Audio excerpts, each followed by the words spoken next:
Good morning, everyone.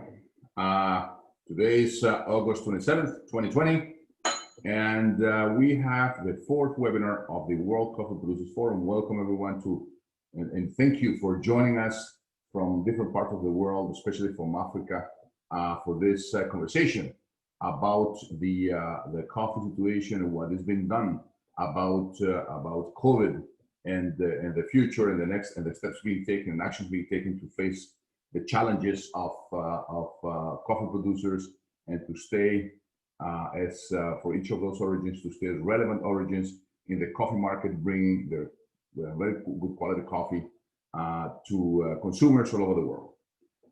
We are joined by a very impressive group of hosts and panelists that will show us what the situation in Africa is. And all these events are taking place in preparation of the next meeting of the World Coffee Producers Forum in Kigali, in Rwanda, of which our speaker, Andre Ndikumana, the CFO of NAEB, will speak to us at the end.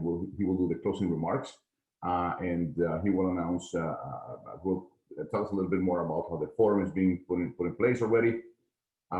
They'll make a very, very interesting hard work. And due to COVID, we are working on finding a date in November 2021 instead of July 2021, so we can assure that as many people as possible can join us for the forum. So without further ado, I will start. Guido, if you can put the agenda on the screen.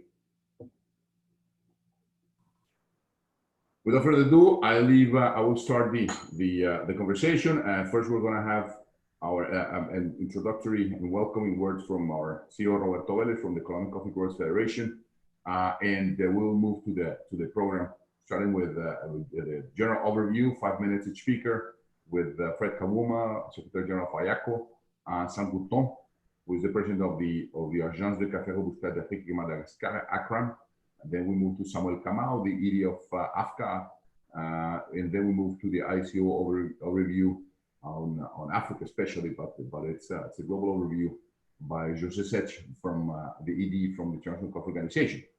Our panelists will speak about in more detail what is being done and how they see the challenges and the actions being taken in the future of their countries and regions will be number one, Joseph Nkandu, Executive Director of Nu Café, Abdallah Bagersh from Bagersh PLC in Ethiopia, George Watene, who is the Program Manager of the GCP Kenya Coffee Platform, Kenya GCP, and Denise Dieu, Chief Economist from the ICO from West Africa, who is you may know, a national of Cote d'Ivoire.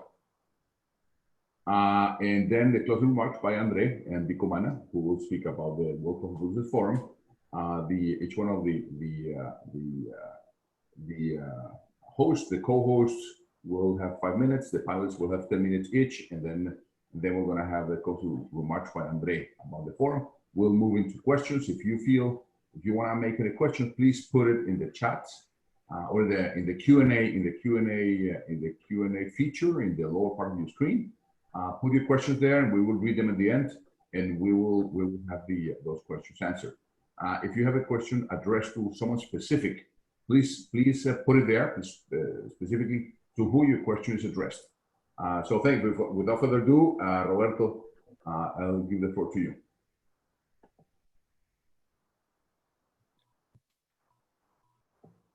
Thank you, Juan, and good morning, good afternoon to all of you. It's a pleasure to be here. Thanking first all the people that came to see this seminar and this web seminar today. It's an honor to address to you today.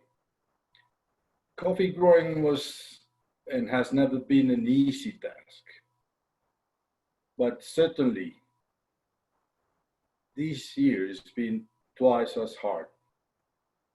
We have a new phenomenon in town, COVID-19, that has put a lot of hurdles in our way.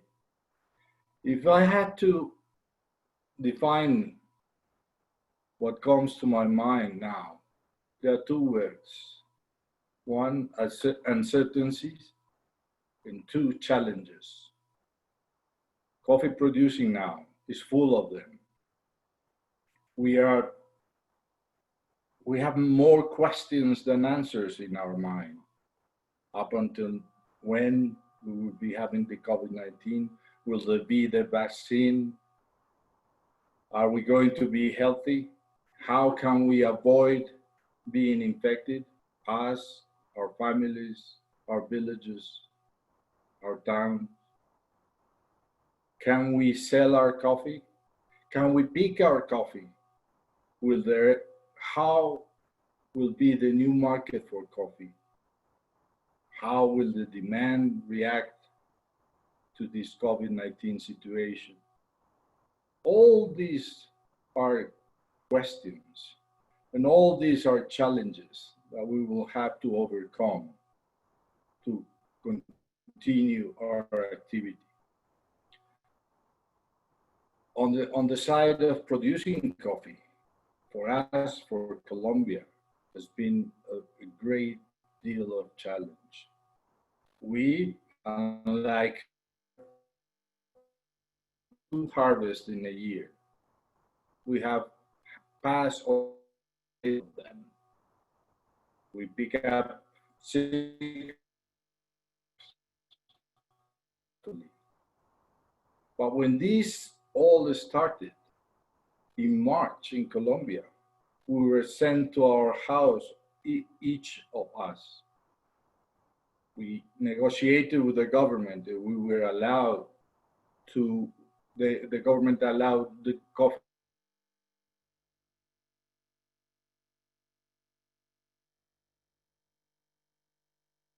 is not an easy task, because we have mayors in the villages not allowing people to move the goods. We had all type of situations that were against the odds of us being able to pick the coffee and to deliver the coffee to the markets. We did it because we appealed to our solidarity. We did it among ourselves. The first thing we did, we wrote ourselves a biosecurity protocol that was backed up by the government. And I will be more than happy to share that with all of you. Because the first thing is we need to remain healthy. But then the big questions came. What would happen with consumption? We are closing 1/3 of our consumption, which is the out-of-home consumption. Yes, there was an increase of home consumption, as each individual of your countries. But will that to somehow do for the consumption that we lost outside the home? We don't know. We have the next challenge. We have to pick up the new harvest, number 2, started right now. And this is the one for us in Colombia that is even harder, because the size of the farms where the new harvest will come are bigger. And we need pickers. How can you do it? How can you do it trying to avoid being subject to the COVID-19? How can you do it when people cannot move from one province to the next? This is a lot of big questions, but I'm sure we can do it. And because something has been proven during these months is that we can live without going to the movie. We can live without going to a restaurant. We can live without many goods and services that we thought were essential to our lives.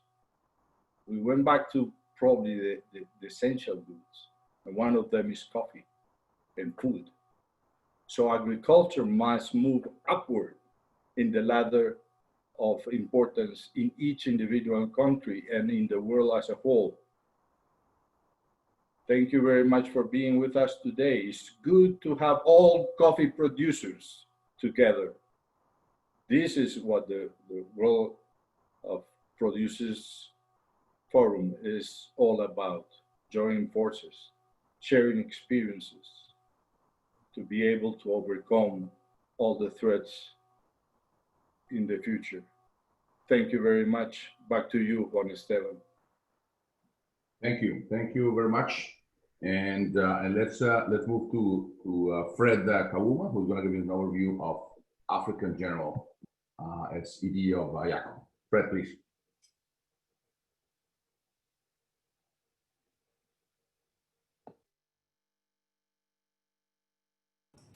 Sorry. Thank you very much, Juan Esteban, for coordinating this. It's a great pleasure for us as African producers to be part of the World Coffee Producers Forum. And this year, really, in terms of experience, has been a challenging one for African producers. You know, while we have all been affected by the coffee prices, you know, at the beginning of the year, the coffee price was low.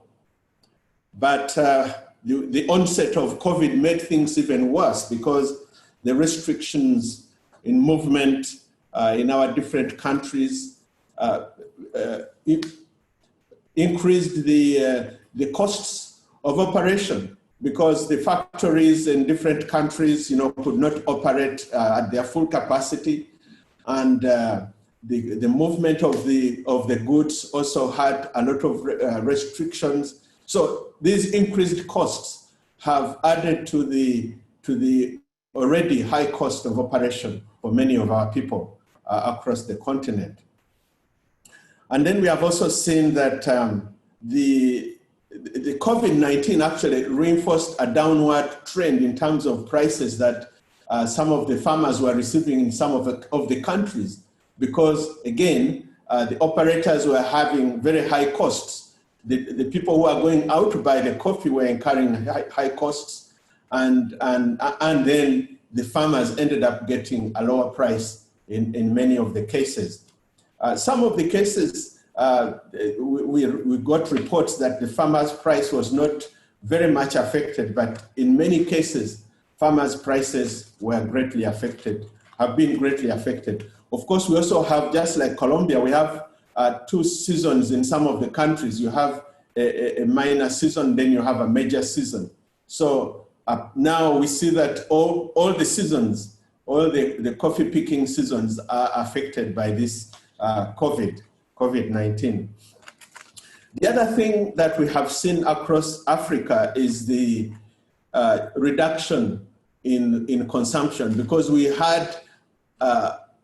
already having an increase in domestic consumption in our countries, and the lockdown stopped the out-of-home consumption.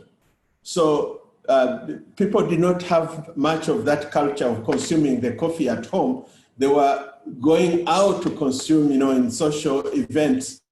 And especially now when you think of Ethiopia, Ethiopia has the coffee ceremony where people have to gather, you know, and consume coffee together. So without that kind of ceremony, even in Ethiopia, consumption reduced. Now consumption reduced in East Africa, it reduced in West Africa. You know, everywhere we have seen a reduction in consumption as a result of the COVID and the lockdowns that have taken place. But we also see, you know, some of the challenges have been the lack of enforcement of standards because of the measures that have been put in place. So some of the countries, you find farmers have not been diligent in maintaining the quality standards. In some cases, people, like for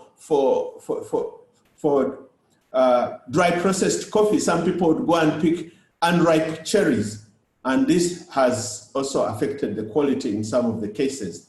So these are some of the challenges that we have seen across the continent. And also the labor issue, because in some of the places where farmers depend on others smallholders really pick their own coffee, but those who are slightly bigger than that depend on other people to come and help in picking coffee.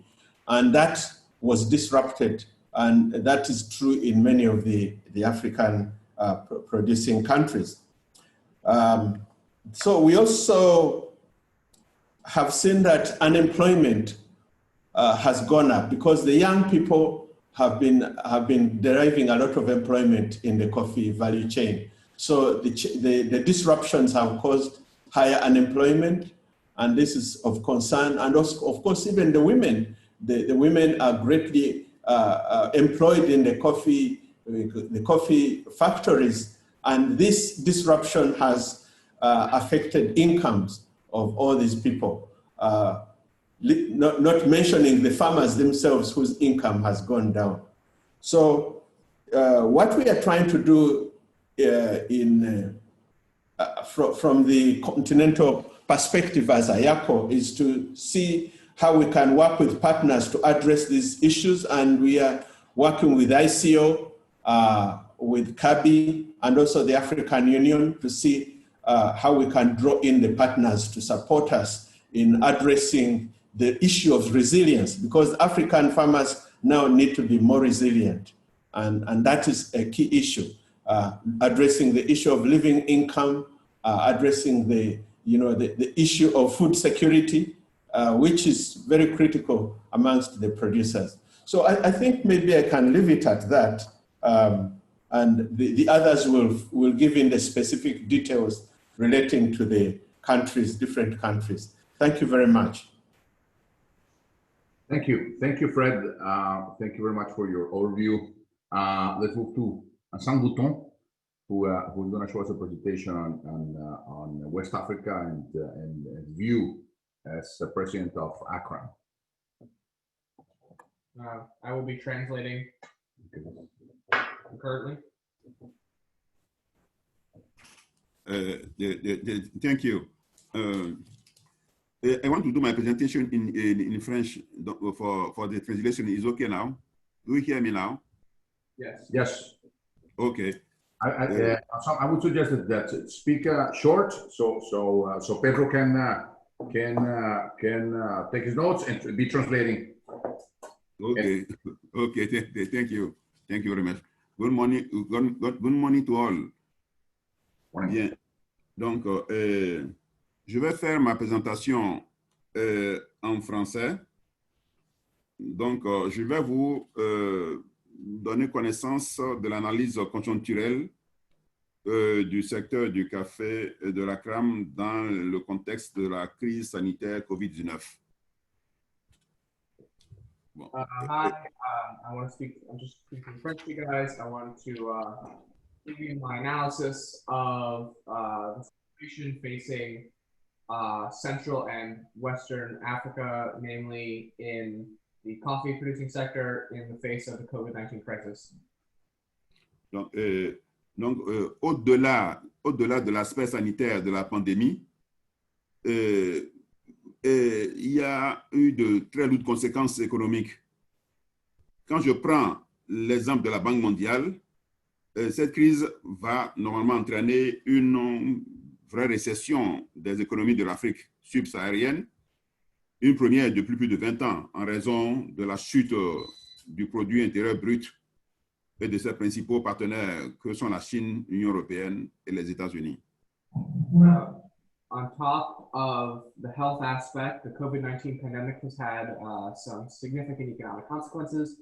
According to the World Bank, the crisis is going to bring along with it a recession of sub-Saharan African economies, which is a first in more than 20 years because of the crash in the economy of its main trading partners, which are China, the European Union, and the United States. OK. Donc, la pandémie de COVID-19, comme vous le constatez, sur le plan mondial, a impacté sérieusement le secteur du café en général, et tout particulièrement la chaîne de valeur production, commercialisation et consommation. Donc, vous verrez sur le tableau là, la production mondiale en millions de sacs. Donc, merci. The COVID-19 pandemic has considerably impacted the coffee world economy in general, especially the value chain, production, commercialization, consumption. As you can see in the chart, that's a chart of world production in millions of bags. You can see it's fallen. The next. Donc, les conséquences économiques sur les économies café des pays membres de la CRAM, comme dans l'ensemble des pays producteurs de café touchés par cette pandémie, donc concernent, comme vous l'avez remarqué, la production, la collecte, la commercialisation, la consommation, les emplois. Donc, la crise économique actuelle causée par cette pandémie soulève un questionnement sur la résilience même des pays de la CRAM à se maintenir sur le marché à court et à long terme.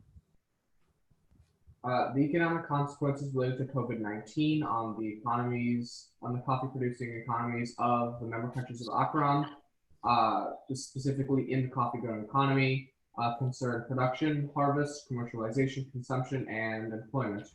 The economic crisis caused by the COVID-19 pandemic raises questions about the ability of ACRAM countries to stay on the market in the short and long term. Bon, alors, quand on prend le cas de la production, vous constaterez que les plantations sont vidées de la main-d'œuvre qui impacte considérablement leur entretien et les récoltes. L'encadrement des producteurs est complètement réduit. Le soutien à travers la distribution du matériel végétal dans certains pays comme le Togo. Bon, donc, ce qui provoque un risque d'enlisement de cette tendance si des mesures ne sont pas prises particulièrement pour soutenir la production. Plantations have seen many of their farmhands gone, which has considerably impacted their maintenance and harvest. The support for producers has been reduced, and there's less support for the transportation of vegetable material in certain countries, such as Togo. There's a risk of a continuance of this tendency if measures are not taken, particularly to sustain production. Donc, je vais maintenant du côté de la collecte. Donc, cette pandémie a coïncidé avec la campagne d'achat dans la plupart des pays producteurs, surtout pour le café.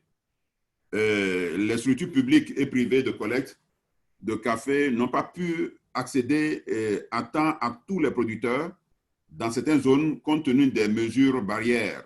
J'entends par mesures barrières tout ce qui est exigé pour éviter la propagation de la contamination.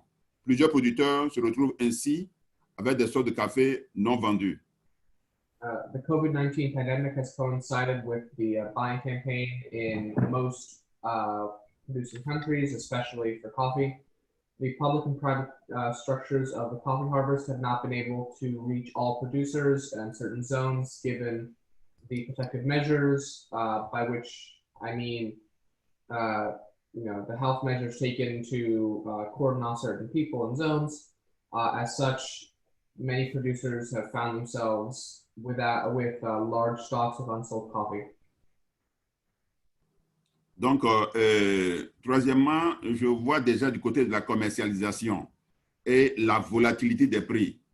Donc, vous constaterez, selon le graphique qui vous est présenté, entre mars et avril 2020, les exportations des membres de la CRAM sont passées de 275 000 sacs à 107 000 sacs, soit une baisse de plus de 63,5%. Dans la même période, la Côte d'Ivoire et le Togo ont vu leur exportation chuter respectivement de 72 et 88% depuis le début de la crise.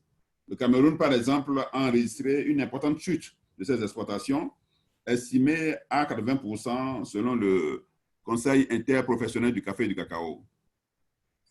Between March and April 2020, the exports of member countries of ACRAM went from 275,000 bags to 107,000 bags, or a 63.5% fall. In the same period, Cote d'Ivoire and Togo saw their exports fall 70% and 88% respectively. Since the beginning of the crisis, Cameroon, for example, has seen a significant fall in its exports, estimated at 80% according to the ICCC. Next.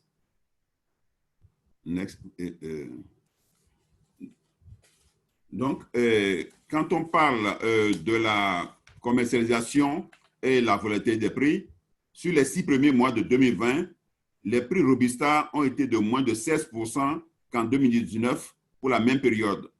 Si on considère la volatilité des prix depuis le début de la crise sanitaire, les prix du Robusta ont chuté de 5,2% entre mars et juin 2020 sur le marché de Londres. Vous voyez le tableau en face. In terms of commercialization and price volatility, the first 6 months of 2020, Robusta prices were 16% lower than in 2019 in the same period. To consider the price volatility since the beginning of the COVID-19 crisis, Robusta prices have fallen 5.2% between March and June 2020 on the London Exchange. La consommation, c'est le côté le plus sensible de notre produit. Donc, la fermeture temporaire des usines où les employés sont mis en congé technique a rompu complètement la chaîne d'approvisionnement des torréfacteurs locaux. Le confinement et la fermeture stricte des lieux de grande consommation a considérablement fait chuter le chiffre d'affaires des distributeurs locaux de café. Cependant, le café soluble reste le plus consommé durant cette période, compte tenu de sa facilité à être consommé et de son coût qui est assez raisonnable. The temporary closing of factories and where the employees have been placed on furlough has broken the supply chain of local roasters and distributors. The confinement and the strict closure of places of great consumption has made the business of small local distributors of coffee fall significantly. During this time, soluble coffee has stayed the most consumed during this period, certainly due to its facility to be consumed and its cost. Bien. Et les emplois. Les emplois ont été affectés pratiquement sur toute la chaîne de valeur, depuis les producteurs, en passant par les exportateurs et les transformateurs. Le secteur privé, malheureusement, traverse des moments difficiles malgré les mesures d'accompagnement prises par les autorités politiques. Plusieurs acteurs évoluent de manière informelle dans le secteur et se voient non éligibles aux mesures d'accompagnement prises. Employment, jobs have been affected on practically the whole of, across the whole value chain, from producers through exporters and finally roasters and other final steps of the supply chain, of the value chain. The private sector is passing through some difficult moments despite support measures taken by politicians. Several actors have seen themselves evolve in an informal manner in the sector and have seen themselves ineligible for support measures taken. Je vous remercie pour votre attention et je remercie également notre interprète de luxe pour la qualité de son interprétation qui est excellente. Merci, M. Ghouton. Thank you for your attention. And we'll move on to the next speaker. Thank you very much. We move to the next speaker, as Pedro just said, and I want to thank him for his work as translating. He will stay with us in case there's some questions for Mr. Ghouton in the Q&A session. We move now to East Africa overview by Samuel Kamau, the ED of Africa. Samuel, welcome and thank you very much for joining us today. Thank you very much, Juan Esteban. It is my pleasure today to join this webinar. And the first point we need to point out is that we are very happy that the organizations of ACRAM, IACO, and AFCA, which represent over 100 years of coffee experience, have been able to stand together with our coffee community, which has resulted in a number of key aspects coming on board. From Africa point of view, we have been following the COVID-19 situations quite closely. We've had webinars with our members. We have participated in some of the chapter country webinars, most notably the Kenya Coffee Platform, who will be presenting today. And we have engaged and interacted with most of our members on a day-to-day basis. So the experience that we find today, which ranges right from the political will to work with our farmers at the policy level. The diplomacy and the farm level actions are also quite important. And we find that we do have an opportunity not only to face this new pandemic in an innovative way, but most importantly, to be able to give guidance working as a coffee industry in Africa. As we have presented before, we have major impact, may I call it profound impact of the epidemic on all levels of the coffee value chains. We have had disruptions at the logistics side, lower rates from the border points, at the seaports, requiring permits to go through some of the roadblocks that have been put to control the pandemic. And this situations has been evolving as we go by.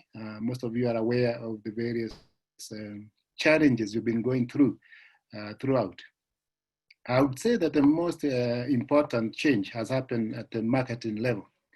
It is quite important to note that institutions like AFCA, which were purely made to promote the export of coffee from Africa in an efficient way, have to contend with a new reality. A reality where our members are not going to be met physically, a reality where meetings, conferences, relationships have been disrupted in a big way, where we have to define a new order of how to ensure that the coffee export is not interrupted. We have been looking at all these aspects, and we have created a matrix that looks at these aspects of the coffee value chain in 4 areas. The first one is what was we tackling pre the COVID-19? What did we do during the early days of the COVID pandemic? We are now in the middle of the pandemic and we have seen what is happening.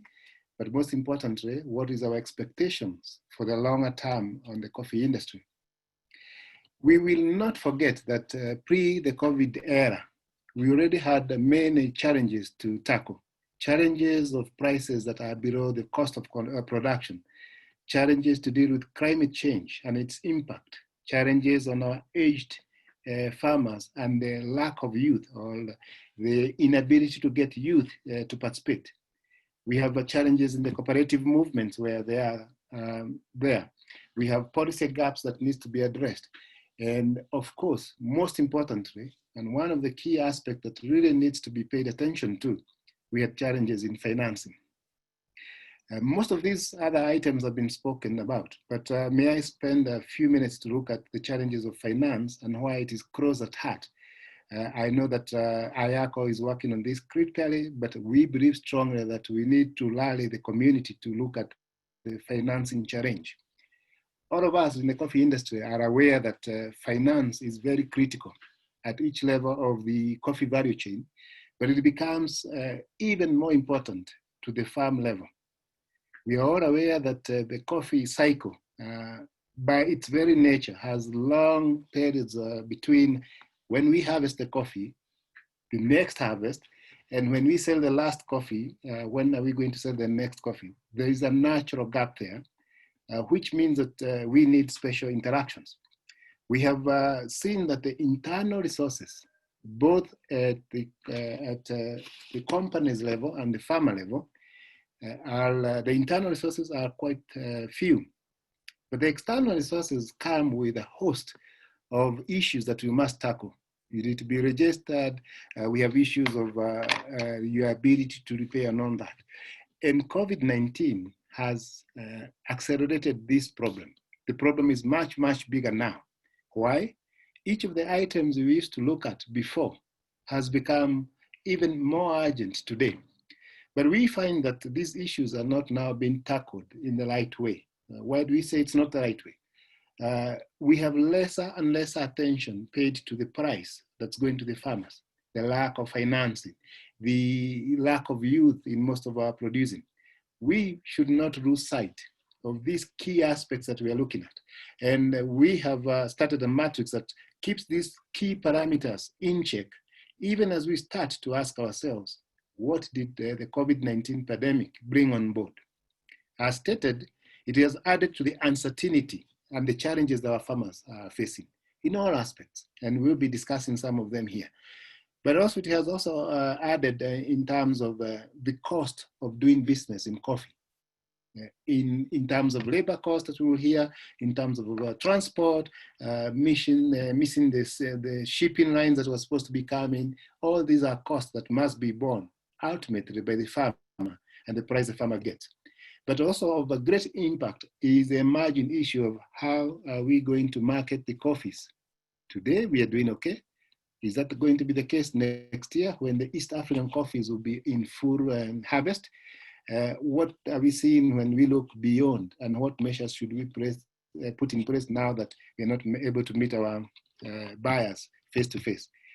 Coffee has always been a relationship product. We love the people in coffee, and the people in coffee must find a way to continue meeting and doing the business they've been doing. But the second aspect, or the third aspect, is on what is the immediate impact that we expect as we return to normalcy. Are we returning to normalcy in the new aspects that have come on board? What will be the impact of the issues that we have tackled all these years and we have felt that they have not been done well? How do we adapt both technology, the situations we find ourselves in, the marketing and promotion activity, to be able to ensure that as we return to normalcy, the issues that were there before, the issues that have emerged in the first phase of the pandemic, can be addressed effectively at government policy levels, at the institutional levels that are including the World Coffee Producer level, and also at other institutions along the value chain.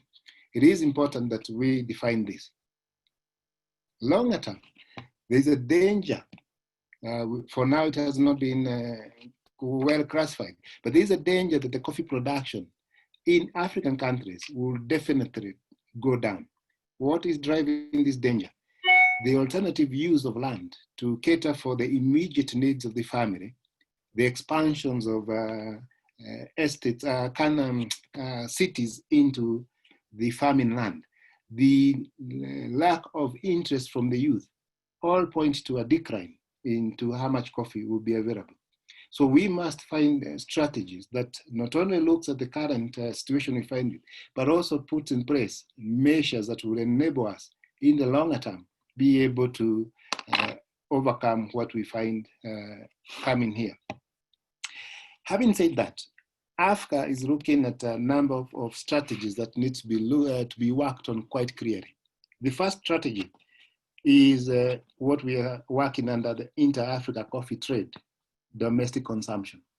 We must be able to trade amongst ourselves as African countries, and we should take the opportunity of the free trade area being created by the African Union to ensure that we in Africa are able to trade amongst ourselves.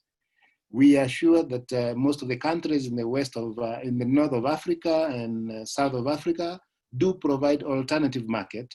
And since we've already analyzed and found that the marketing challenge will pose a problem as we go forward, it is high time that we develop this new market. As I mentioned earlier, the other aspect is actually on financing of coffee. Innovative ways must be found we know the nature of coffee. We understand the time frame for its coming together. And it is a call that we're making to the African coffee industry that relevant and usable finances must be found so that we can be able to leverage and keep the coffee industry going on. In terms of other consumptions, we must find a formula that allows us to be able to ensure that we consume part of our own coffee. Sustainability means that these aspects must be looked at. Having said that, with all the pandemic that presents, coffee is still one of the brilliant crops that we are committed to promoting, and we are looking forward to working together with our partners in Africa and beyond to ensure that we are able to put in place mechanisms that will assure us to enable us go forward in terms of production of coffee in Africa. Thank you very much. Thank you, Samuel. We'll give the floor now to José Sete, the ED of the International Coffee Organization. José, please, the floor is yours.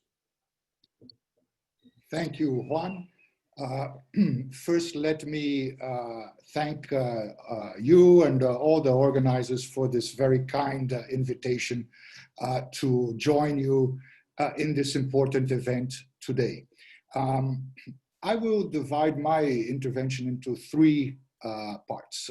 First, I'll talk about why is coffee important in Africa.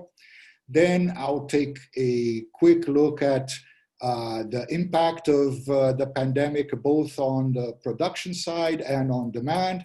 And then we'll look at what the ICO has been doing in these last few months.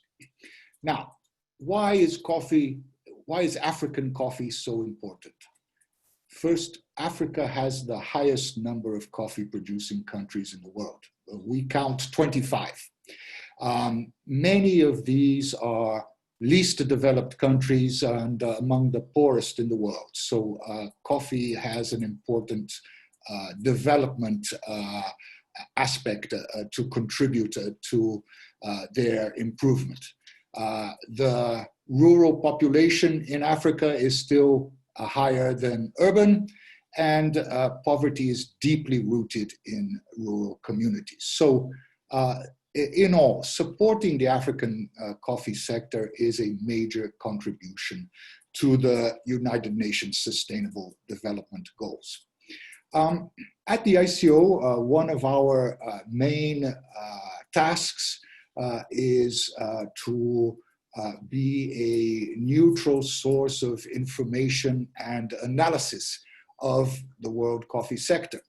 And since the pandemic struck, we have been working hard at trying to figure out what its impacts will be. And I would like to qualify all my comments today and refer back to the words of Roberto Vélez at the start of this seminar when he talked about the fact that uncertainty is a major part of the situation that we face today. So please bear in mind that I will be talking in generalizations.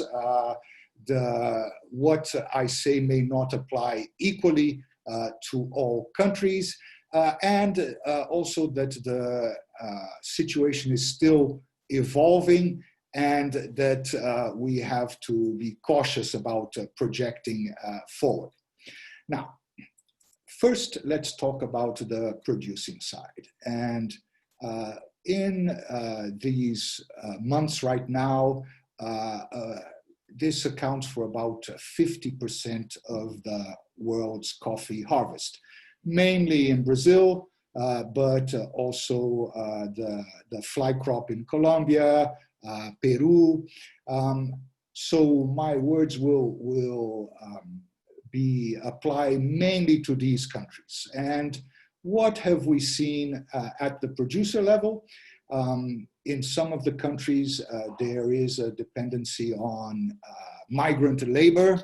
And the governments have recognized this and have taken steps to make sure that movement is impeded as little as possible by quarantine measures. The countries have introduced protocols for social distancing and hygiene during the harvest. And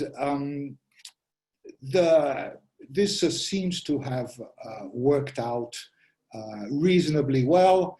I think the major impacts have been in terms of delays in harvest. The harvest has taken longer to gather than usual, and maybe a certain loss of quality in certain places. Of course, there's a reduced access also to extension services because people can't meet anymore. But so that is what we've seen up to now on the producing side.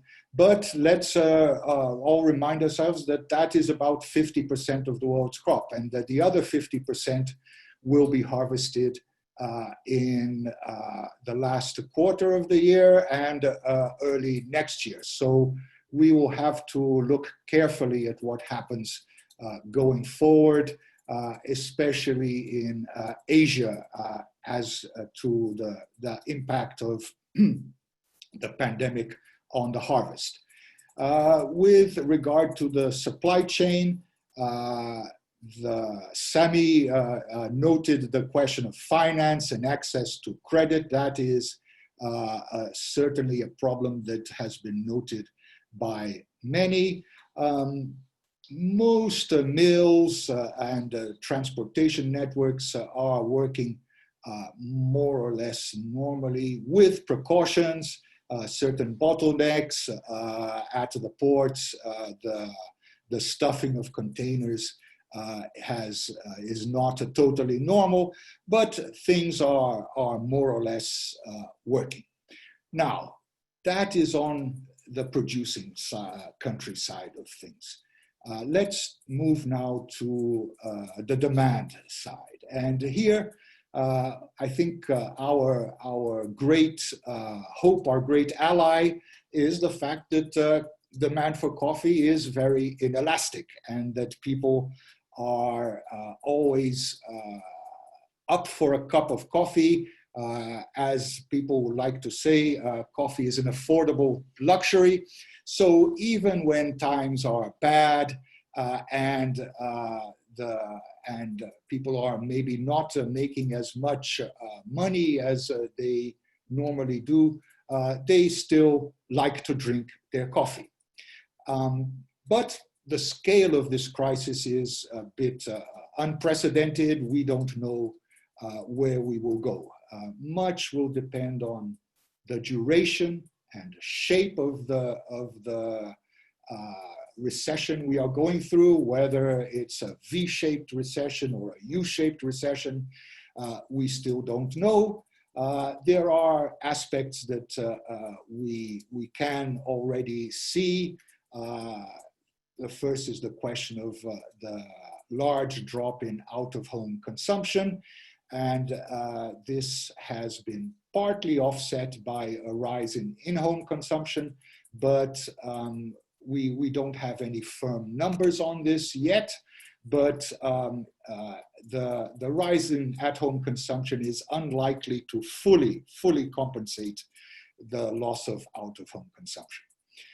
Another aspect that is important, and especially I think for East Africa, is that producers are in a consumers are in a price-sensitive mode. So there is a tendency to switch to lower-cost brands. So this is a special challenge to the specialty market. So without minimizing the challenges that are facing the producers, I think our main concern right now is what will happen to consumption, and it is still a bit up in the air. Now, at the ICO, what are we doing about all this? First is we are using our analytical function to try and shed light on some aspects of how the market is evolving. We have published 3 papers, what we call coffee break papers, one on demand, the second on price volatility, and the third, I think, is pertinent to this event, is a survey of coffee producing countries and how they are seeing the impact on their coffee sectors. And in the very near future, we will be releasing what our flagship report, the Coffee Development Report 2020, which will look at the resilience of global value chains. And the pandemic is obviously a part of this. In addition, we are using our convening power to hold a seminar in June on COVID with very high-level representatives of the World Bank, the FAO, the European Commission. Some of you were able to attend, and I hope that you will tune in the future to other events that we organize. Second, and this is applies to I think both Sami and Fred mentioned, is the question of domestic consumption. And with the remaining funds from our special fund, we are helping to finance a project, a larger project on market development and improving value chain strategy within Africa, especially through IACO. And also with IACO, we are partners in their project to launch an African coffee facility to help finance the sector. And we are also assisting countries in individual countries in designing project proposals to address some of these challenges. And finally, we are mobilizing the world community, particularly industry leaders, to look at coffee in a positive way in these difficult times. During the seminar, I mentioned the representative of the European Commission, for example. He raised the possibility of including coffee as a key element in the summit between the EU and African countries that will occur later on. So in a very short time, this is a bit of how we see the current situation and what we are doing to address the challenges involved. Thank you very much, Juan. Thank you, Jose. And with this, we'll finish the regional global overview of what's happening in coffee and in Africa and in general. We'll move to our panel, specifically our panelists, starting with Joseph Nkandu, who is the Executive Director of Nucafe in Uganda, who is going to give us his perspective as a Ugandan coffee leader and about what's happening there and what he sees, the challenges, the actions being taken, and the future of coffee. We have each panelist will speak for about 10 minutes. So thank you. Joseph, please, the floor is yours.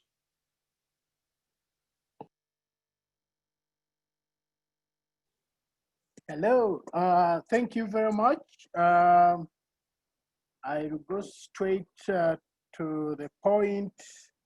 I want to say that I'm very grateful for the opportunity given to me to share with you in brief what has happened ever since the epidemic happened.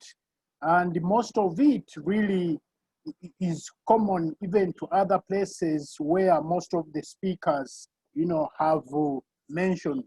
Therefore, probably I may not repeat so much of what has been said, but I will touch or more on probably what we are supposed to do moving forward.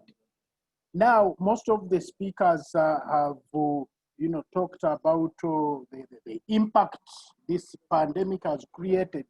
And now moving forward, what we have experienced, for example, is that it is at a time like this one when actually relationship building along the value chain is needed more than ever before. And this has happened in a way that we have seen we as producer or organizations, and more particularly from our own experience, that we needed to have close interaction with the, financials, so to say. I would like to share that for a period of time as an organization and even more as a country, we have been investing, and we have been investing in the time of, price decline. Therefore, when COVID came in, it found us at a time even when we are supposed to start making repayment. Now, you can imagine what this, means, to an organization of producers like a Nucafe. So we had to get in close contact with our financials to ensure that we negotiate for deferments, we negotiate for restructuring, because it was important that we started making these investments to ensure that as producers, we are able to get better return on our investment. We had, of course, to get in touch with our government to ensure that we remain operating and adhering to the standard operating procedures. We had also to devise a mechanism of ensuring that our farmers stay on their farms as safe havens, to ensure that, coffee production does not come to a standstill.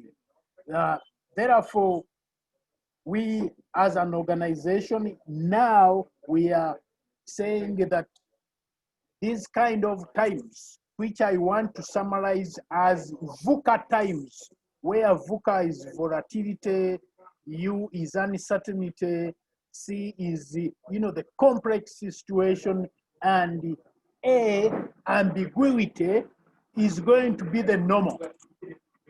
So VUCA times should be the normal times, and therefore we are saying to ourselves as producer organizations, we are talking to ourselves as coffee stakeholders, that we have to be agile enough, we have to be flexible, and we have to build agile organizations to be able to navigate, the VUCA times, such that we can be able to find ourselves afloat and building resilience, moving forward.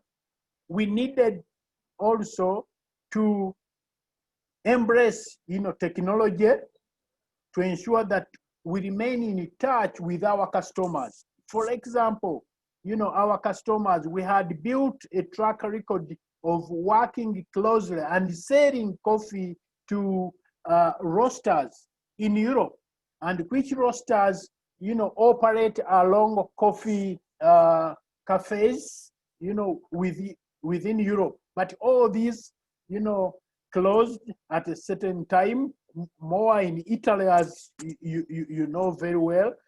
And we tried our best to remain in contact and ensure that even the orders, the contract that we had did not come, to a standstill, but we just had to shift the shipments to future dates. And this is the time now we are really exporting now to our roasters. So to us, it meant that in times like this one, we have to ensure that we strengthen our business relationship with these partners, but also at the same time to see how do we also get relief, financing at lower interest rates. So we have seen this one slowly coming through. So the kind of empathy, the kind of compassion that we have seen, in this kind of relationship is something that is important to ensure that, we remain afloat in the coffee, this coffee business and building for sustainability. So to wind up this, we also found it important that we needed to further take ownership in building, structured, kind of framework. A framework in terms of a business model that is agile enough, that can be easily pivoted to ensure that we stay afloat. And this needed to be flexible enough to remain, to work in the short term, medium term, and in the long term. So with those remarks, allow me end it here. Thank you very much. Thank you, Joseph, very much for your very valuable insights. Let's move to Abdullah Bagersh from who's going to give you the perspective and the views on Ethiopian coffee, which is also a very important origin in the world. So, Abdullah, please. Thank you very much, Juan, and thanks to the organizers for the invitation and this timely discussion on a global challenge which only a few months ago none of us would have imagined we would be facing. But to start my very brief presentation, I thought just a few statistics to get us going, and then basically what has happened in Ethiopia in the last few months. So the current situation, as you can see, is that in the last 5 months or so, our COVID cases have reached 45,000.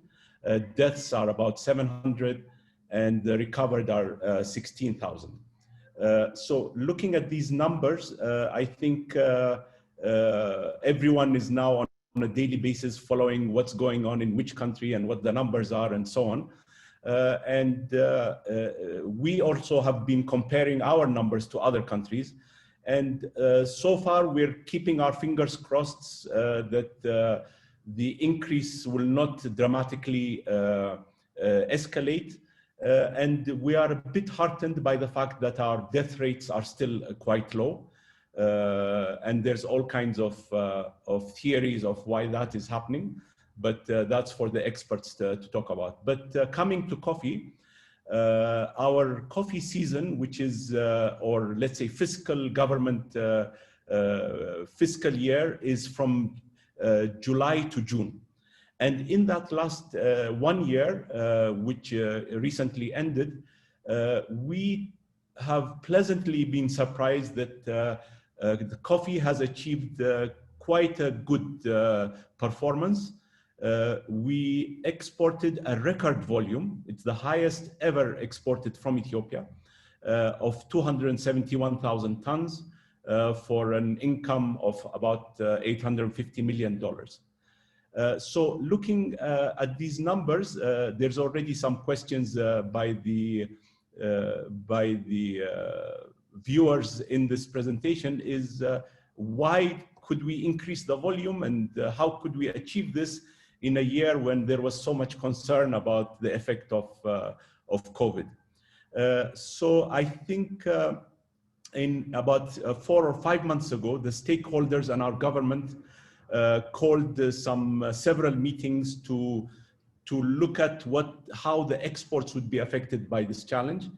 And there was very severe concern that we would see a huge collapse in the exports and challenges. But at that time, we were already hearing some information from our clients and roasters that we talked to in Europe and other places, who were indicating what Jose Sete mentioned earlier, was that the exports, that the consumption in cafes and restaurants was affected dramatically, but in-house or in-home consumption increased to compensate for that. So this was a bit of heartening information that there would not be a total collapse.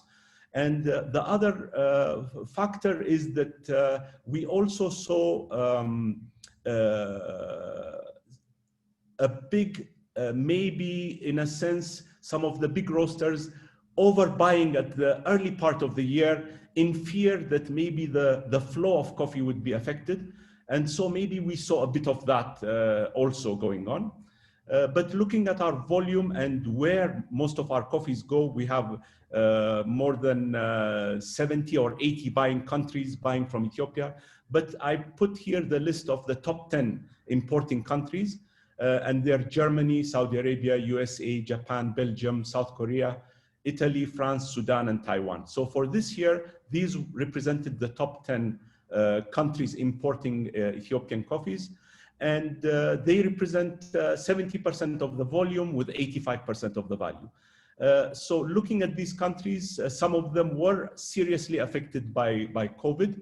And so with our concern on what that could mean, we were pleasantly surprised by the end of the season that the coffees did perform, did go out, the contracts were performed.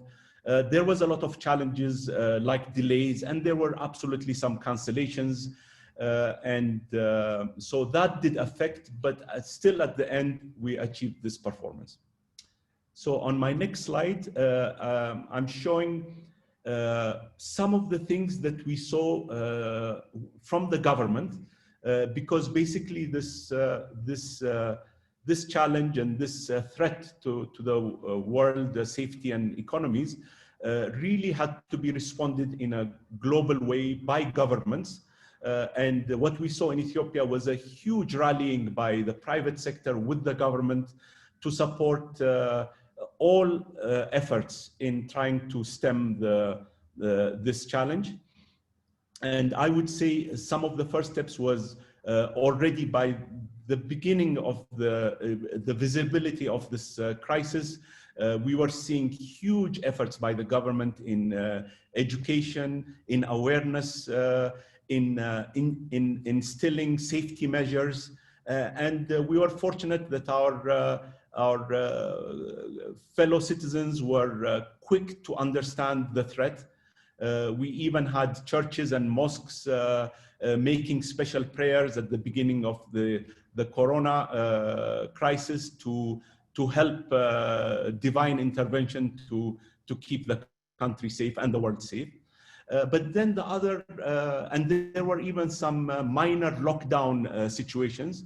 Lockdown was very difficult to maintain in Ethiopia because a big portion of our population live on a daily basis. And so locking down meant people's livelihoods, daily livelihoods could be affected. So short of lockdowns, the government efforts were quite strong. And for coffee, one of the main things that were discussed and was implemented was coffee logistic lines were maintained. So our main lines is that coffee producing areas, trucks coming in from those areas into the capital city, where the coffees would be processed and then exported to Djibouti. Those lines into Addis Ababa and then out to and Direda and out to Djibouti were always maintained and protected, while instilling and implementing high safety measures. And we were fortunate in a way because by the beginning of the first cases of COVID in March, most of our crop had already been harvested. But still there was a lot of work to be done in the interior where the coffee processing was being done. And there were pushes in the countryside warehouses where pre-sorting was happening. and also very strong efforts by the private sector to safely handle their processing warehouse. As I saw on one of the questions, there were with the social distancing, basically the effectiveness was reduced by a half or even more than that in the presence of workers not being close to each other. So these had an effect on delays in performance of contracts. And then other things that the government did was to push banks to support any loan stresses due to the COVID challenge to be supported, and delays in payments and so on. The other thing the government did was they, as you know, Ethiopia is a highly, let's say, coffee regulated industry that we have. And with that, we could see that the government made sure that as many of the tight regulations which are there to maintain the integrity of the coffee industry were loosened as much as possible to allow contracts to flow and coffees to flow. So some things that were not allowed before, like transfer of coffee from one player to another is usually not allowed, but that was allowed in this case so that people who couldn't get coffee in time but had contracts could still deliver. And the ones who are stressed with a bit of stock that with canceled contracts could shift it to other exporters. The ECX, where a big portion of the coffee trading happens, instituted very stringent social distancing on the trading floors. And the private sector really rallied, and we saw a lot of contributions in sending supplies to the coffee regions, and regional governments also were rallying very strongly to defend, let's say, against this challenge. Next slide. So to conclude, I would say that Ethiopia as a whole, we feel that we weathered this the current situation up till now so far well, because we performed. The coffees came out. We do still have a lot of challenges ahead of us. A big concern is, of course, the upcoming crop, which happens to be a fairly healthy crop coming up in the next few weeks. I think the last 4, 5, 6 months of insistence and the messaging by the government has made the awareness extremely high, even up to the countryside. We're seeing situations where since the number of COVID cases are higher in the cities like the capital, there is a bit of wariness from the interior population of visitors from Addis in case they might bring this thing to the countryside. So the awareness is there, and people are being maintaining very high safety levels. And it looks like the messaging is continuing at a very high level, so that the harvesting will continue in a proper and safe way to begin our next harvest season. Thank you. Thank you, Abdullah, very much for your insights. Let's move now to George Watene, who is the program manager of the Kenya Coffee Platform, and we'll talk a little bit about in more detail about what's happening in Kenya and what he sees happening from now on in the future of the coffee in Kenya. So, George, please.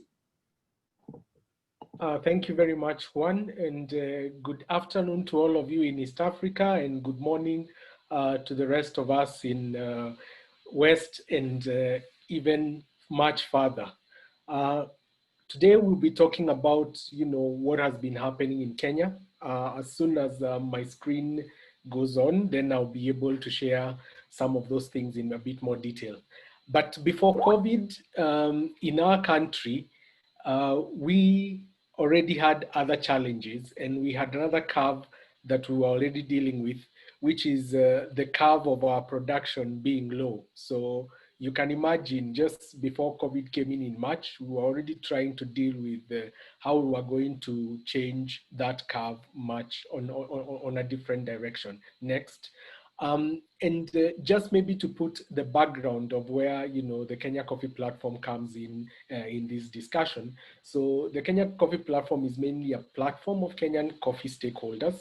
And ideally, it creates a forum within which the different players can come together and, address many different issues. And as you've seen on the issue that we just had before us, the issue of production in Kenya has been a quite key element on the table even before COVID. But then the beauty is the fact that even when COVID was coming in, we already had a place where Kenyans then could come and dialogue and look at the challenges that they are having, and even much more so, try and come up with ways of dealing or coping with the particular challenges that they have. And this, of course, is based on a similar format as we see in other countries where there are such national platforms or national dialogues. And then, of course, at a global level or with the Global Coffee Platform, just putting us together, to discuss sustainability issues, but much more so, even any challenges that might be specific to particular country. Next. And of course, because, next slide, please. And because of this, then at around May, we looked at, how would then the platform contribute to how the different players go about dealing with the issues that were affecting us with COVID. And of course, we started with ensuring that we had monthly meetings. So we've had monthly meetings to discuss the issue as Kenyan stakeholders since May of 2020. And on the right is a picture of the first meeting that brought players from different parts of the supply chain. And one of our largest had about 191 registrants and in total about 134 attendees. And as you can see on the graph below, at that particular time, we even had producers representing 21% of the people that were in that meeting. But the idea was then, coming to see the fact that we could utilize the same framework or the same forum, to try and then together deal with this particular issue that was bringing us a challenge. And then you'll see on the next slide, the fact that, by these people coming together, we realized, one, stakeholders felt that the flow of information will help in coping with the pandemic. So, and also on the same, we realized that over 60% of the participants of these meetings had been significantly or negatively impacted by COVID. And in some cases, like we saw, when it came to the coffee shops, we are talking a lot about domestic consumption and so on. When it came to issues like the coffee shops, the youth that we've been training to become baristas, we had a study about, the effect on baristas, had lost their jobs because the coffee shops had closed. So these were some of the things that then we felt would need to be brought. But on top of that, then as stakeholders together, try to look at ways of then how we can cope with the effects in a more aligned manner. Next slide, please. The other thing that you realize, and during these meetings, we sort of like summarized also locally, what were the key effects, to Kenyans. Of course, everyone is talking about social distancing. In Kenya, we had cessation of movement in and out of some regions. So you would find like the cities of Nairobi and Mombasa were a no-go zone. You could not get out of it. And if you are outside that, you could not come into the city. And on top of that, then at the very beginning, around March, we also had a curfew, which then meant, between 7 p.m. and 5 a.m., you are not to be found outside, which then meant when it comes to things like shops, you cannot operate, you have to operate and time yourself to ensure that your workers will be in their houses by 7 p.m. and they cannot come out of those houses before, 5 a.m. Then, of course, like with everyone else, there was the issue of extra hygiene costs. And last but not least, of course, employment losses. And employment losses, especially if the kind of business that you are running, then meant that, you know, there were going to be no people coming in. And a large sector that many of you might not realize, of course, for us was the tourism sector. So we have many hotels, both domestic and international tourism. When affected, then it means that, you know, some of the places that we've been using to encourage domestic consumption or to, you know, propagate, you know, the taking of coffee was significantly affected.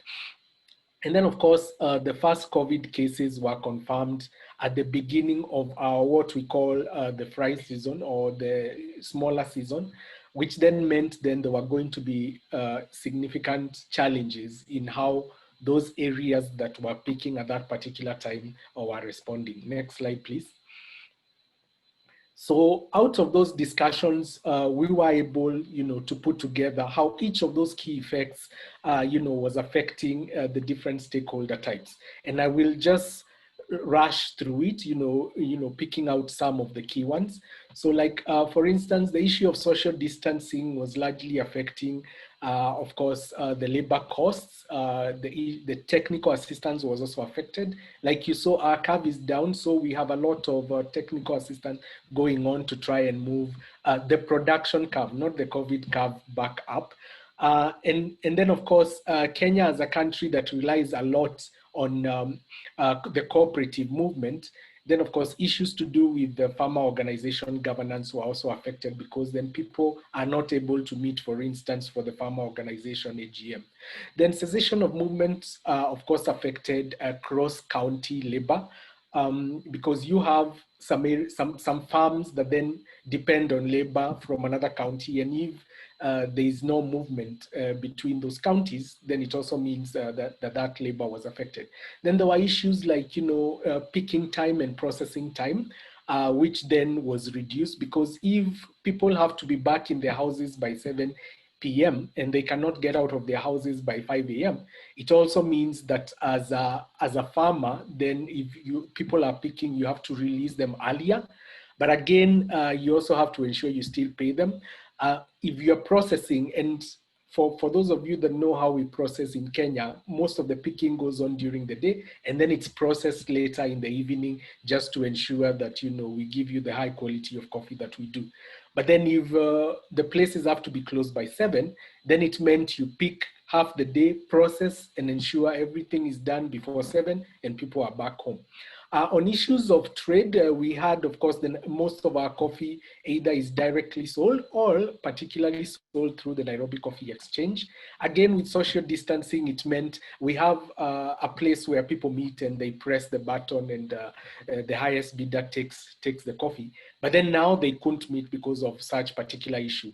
Also for the direct trade, you know, we have a lot of relationship customers visiting, and with cessation of movement into the country, then it also meant that we were not getting those buyers. And then the issues of course, shipment were also affected, reduced working time, and largely, like I mentioned also towards the start, closure of restaurants and big hotels for some months also meant that the youth that we are trying to get into coffee through either jobs like barista, and baristas in Kenya are quite important, because I must say we are proud to say that we export a huge number of service providers to the Gulf of the baristas that we train. But then, of course, when they lose those jobs, then it means then that part of entry of youth into the coffee system then becomes affected. But it also affects, you know, domestic consumption for those people whose first contact with coffee is in a coffee shop. Then, of course, for service providers, we had issues of debt repayment. And these, from the banks, they informed us this was particularly in cases where some of those debts were taken, not for, you know, already established firms, but for those that were under establishment, which means they were depending on other income, you know, to repay their debts. So there were some challenges of that. And also for other supply providers, either because maybe the shipment of fertilizers did not come on time, so they do not have enough to pass on, and so on. But last but not least, we were very grateful to the government of course, because on issues of social distancing, they came up, they quickly, and in these discussions came up with protocols, you know, in terms of if we need physical meetings, what needs to happen. Coffee, like Roberto mentioned at the very beginning, also in Kenya, coffee became an essential service, which then meant that there were permits for people to be able to move in and out of counties to get it done. But there needed to be that knowledge that is particularly available.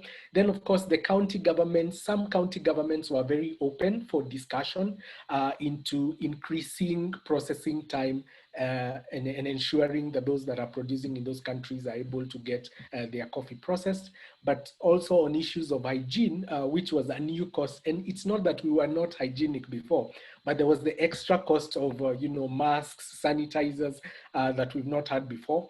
But of course, on the government side, there was the developing of then the protocols that would then give guidance on what you have to have in place, you know, to move on. Next slide, please.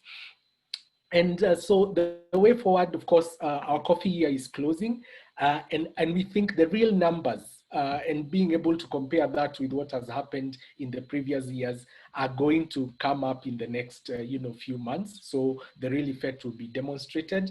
Of course, there are many lessons learned on how to be resilient and cope in these situations. And of course, these lessons need to be used. But we've also realized the importance of sharing experiences to reduce the burden, because again, like all the speakers have mentioned, these are unprecedented times, and it's in coming together that then we are able to try and look for ways of dealing with it. Then, of course, what the stakeholders agreed to work together to ensure safety during necessary coffee activities in the past season. And again, when safety became paramount. And then we also realized that everyone was doing something, but we are stronger together. And the beauty of then the platform and bringing the people together, and also learning lessons from other platforms under the auspices of Global Coffee Platform, then helps us show what other people are doing and how it can help, you know, in changing the curve and ensuring that the world gets that wonderful Kenyan coffee they always desire. Next. And this is just an example. This happened yesterday. Just we have monthly presidential addresses on the pandemic. And key on that slide, you will note the curfew, of course, has been reduced. So now it starts at 9 p.m. and goes until 4, but that has been extended for another 30 days. The other beauty is that social gatherings have been increased to about 100 people. We only had 15 people before. But of course, there are some key guidelines that need to go there. Again, restaurants and eateries, of course, a key point for us to sell the coffee. The opening times have been increased to 8 p.m. And then, but of course, and then luckily also alcohol sale has been reduced. So we are encouraging people to take up coffee because they cannot have the beer that they've always depended on. Next. And with that, I just want to thank you and stay safe. Thank you from Kenya.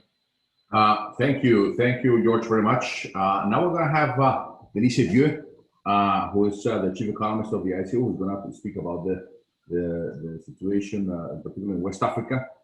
Denise is going to have make a presentation. His presentation is in presentation in English, but Denise, feel free to speak in French if you feel that's okay. I know there are several francophone attendees and Pedro will help, our translator will help us translate whatever is needed.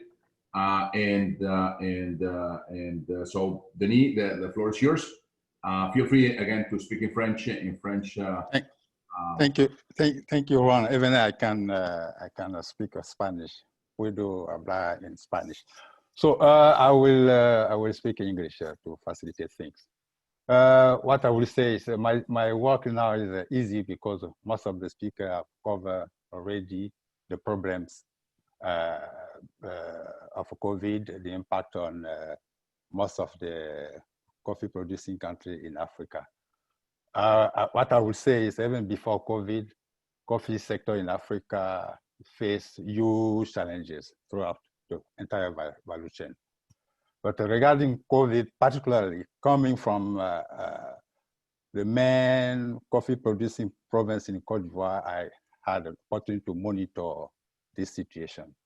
But when a confinement was decided in March, harvest in Côte d'Ivoire was already completed, because the harvest take place between October and February.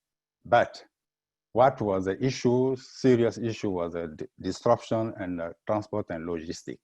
Because the farmer, although farmer, they were not affected by the confinement, because it was only in the greater Abidjan. People were not allowed to travel from Abidjan to upcountry.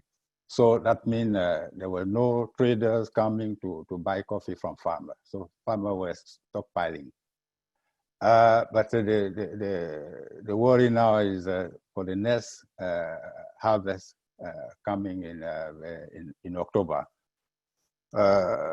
However, the disruption also was serious in food crop, because coffee or cocoa farmer in Côte d'Ivoire and in most of the African countries, they produce also food crop to maintain their living standard.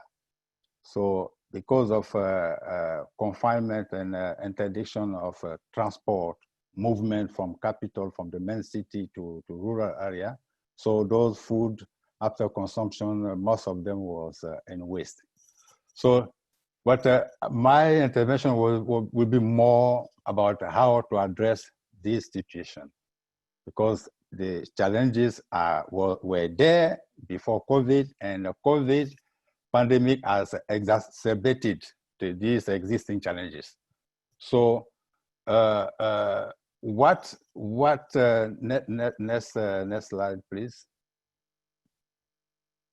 What will be important, where I'm willing to emphasize, is how to address the whole situation in Africa. How to secure a regular supply of quality coffee to the market, and make it profitable, because small farmers in Africa, they are very small. We're talking about farm holding for 0.1 hectare to 5-6 hectares. So those are the main actor of the industry in terms of production. So we think that this requires to build a resilient and sustainable coffee value chain throughout Africa.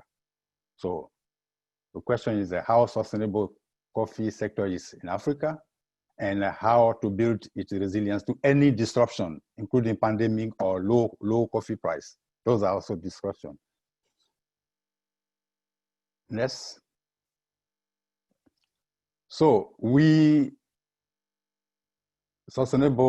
define sustainable, we don't need. What is important is if it is a sustainable, that means all actors of the value chain can make profit of it, or can at least have a acceptable profit margin, which is not the case currently. It was not the case before the pandemic. It's not the case currently. Why? Because for Africa particularly, productivity, to make a business profitable in terms of production, you need to have high productivity. So this productivity, this is at a national level. But what is beyond the producer is the price. Price is at the international level. So it depends on the cooperation that at the international level, all actors will agree on. Next. So as I said, for what depends on national policy is more about the transformation of agriculture. It's more about how we can shift coffee producers in Africa from subsistence to commercial-oriented agriculture. As you cannot make profit, or you can make a living with 1 hectare or less than 1 hectare. Even if the prices skyrocket, you cannot make a profit. So how to make coffee producer in Africa high productive, efficient, and profitable, and make profitable activity? That will only attract the youth when it is profitable. Otherwise, the better ride in a motorbike, which is compared to coffee, is more profitable. So that means there is an intervention at all levels of value chain. Now, when it comes to price, international price, this is a problem we've been facing, the industry is facing in a producing country for the last 3 years, and we don't know, maybe God knows where this will end. So the question is, do we really think about why coffee price are going down or are low? Is it because of supply-demand imbalance? If the data we have are correct, so if this is because of supply and demand balance, what do we do? So in this case, we look at the previous lesson, because next slide, please. Yes. So if we look at historical context, we see there are periods where prices were high and period prices down, and further down like the one we are experiencing now. But what happened in terms of fundamental? What was the ratio supply balance in the period, for instance, mid 90s, when prices were high? What happened?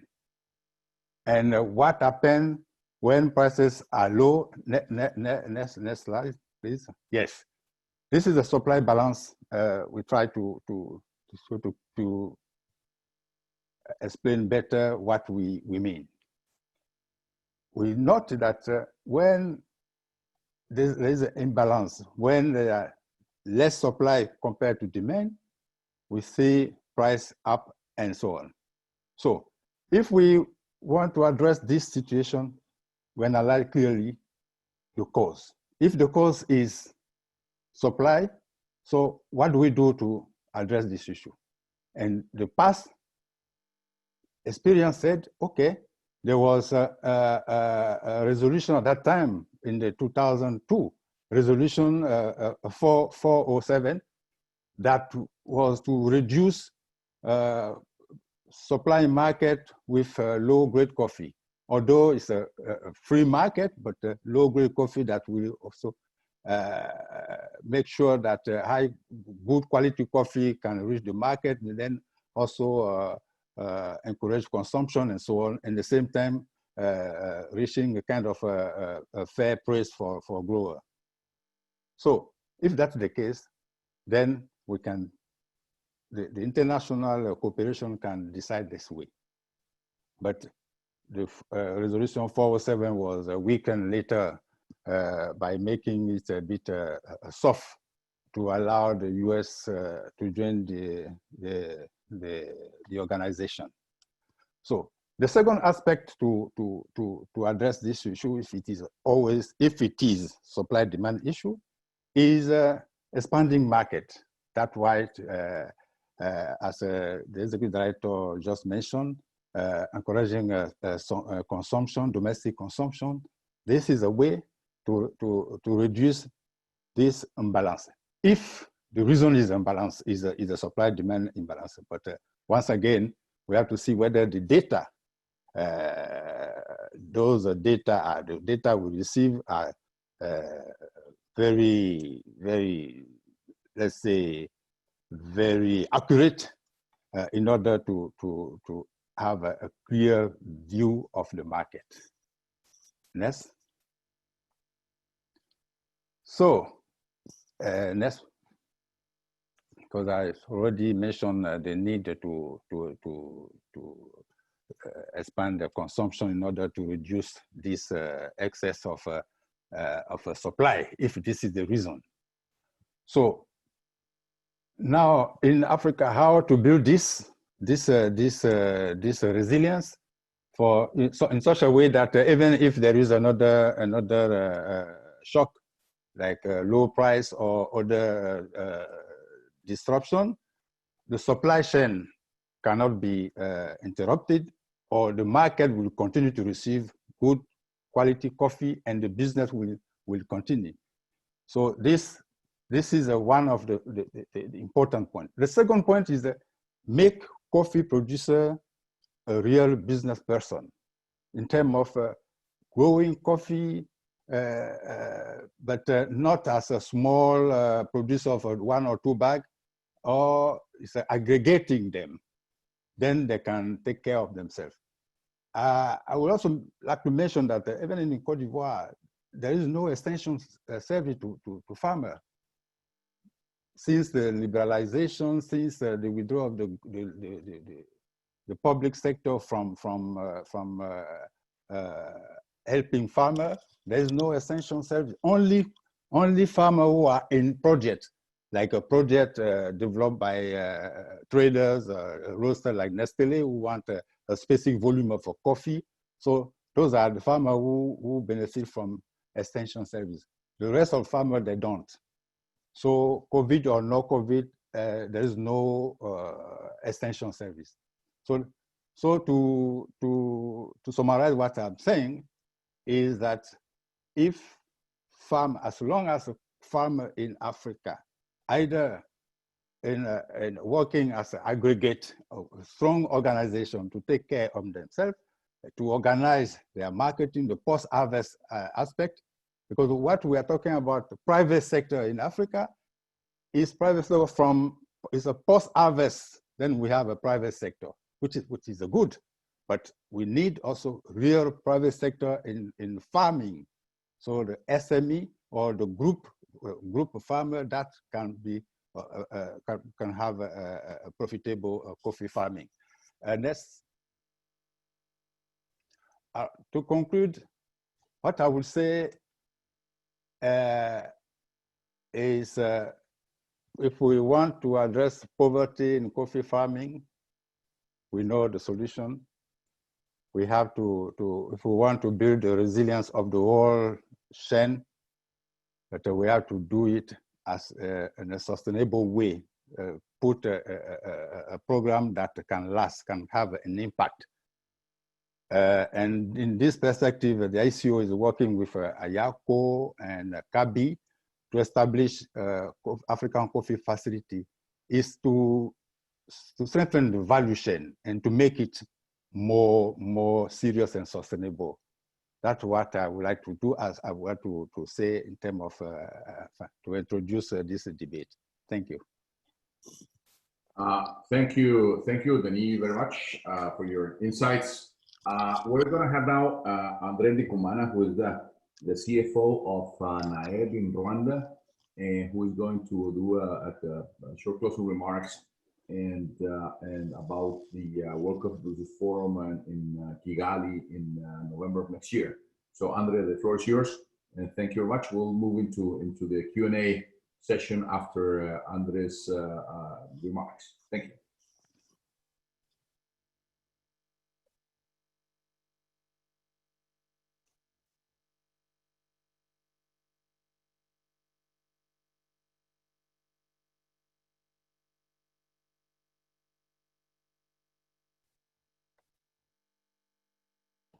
Andrew, your microphone is muted. Andrew. Oh, thank you very much, Yuan, and good morning, good afternoon, good evening, everyone, depending where you are at the moment. So I will start really by expressing my gratitude to Yuan for inviting us, and also to our speakers of today, panelists, and our invited contributor, and all of you have posted comment and question for these special days. And also I want to thank organizer by recognizing that they have invited our High Commission in Ghana to join this conversation. We thank you.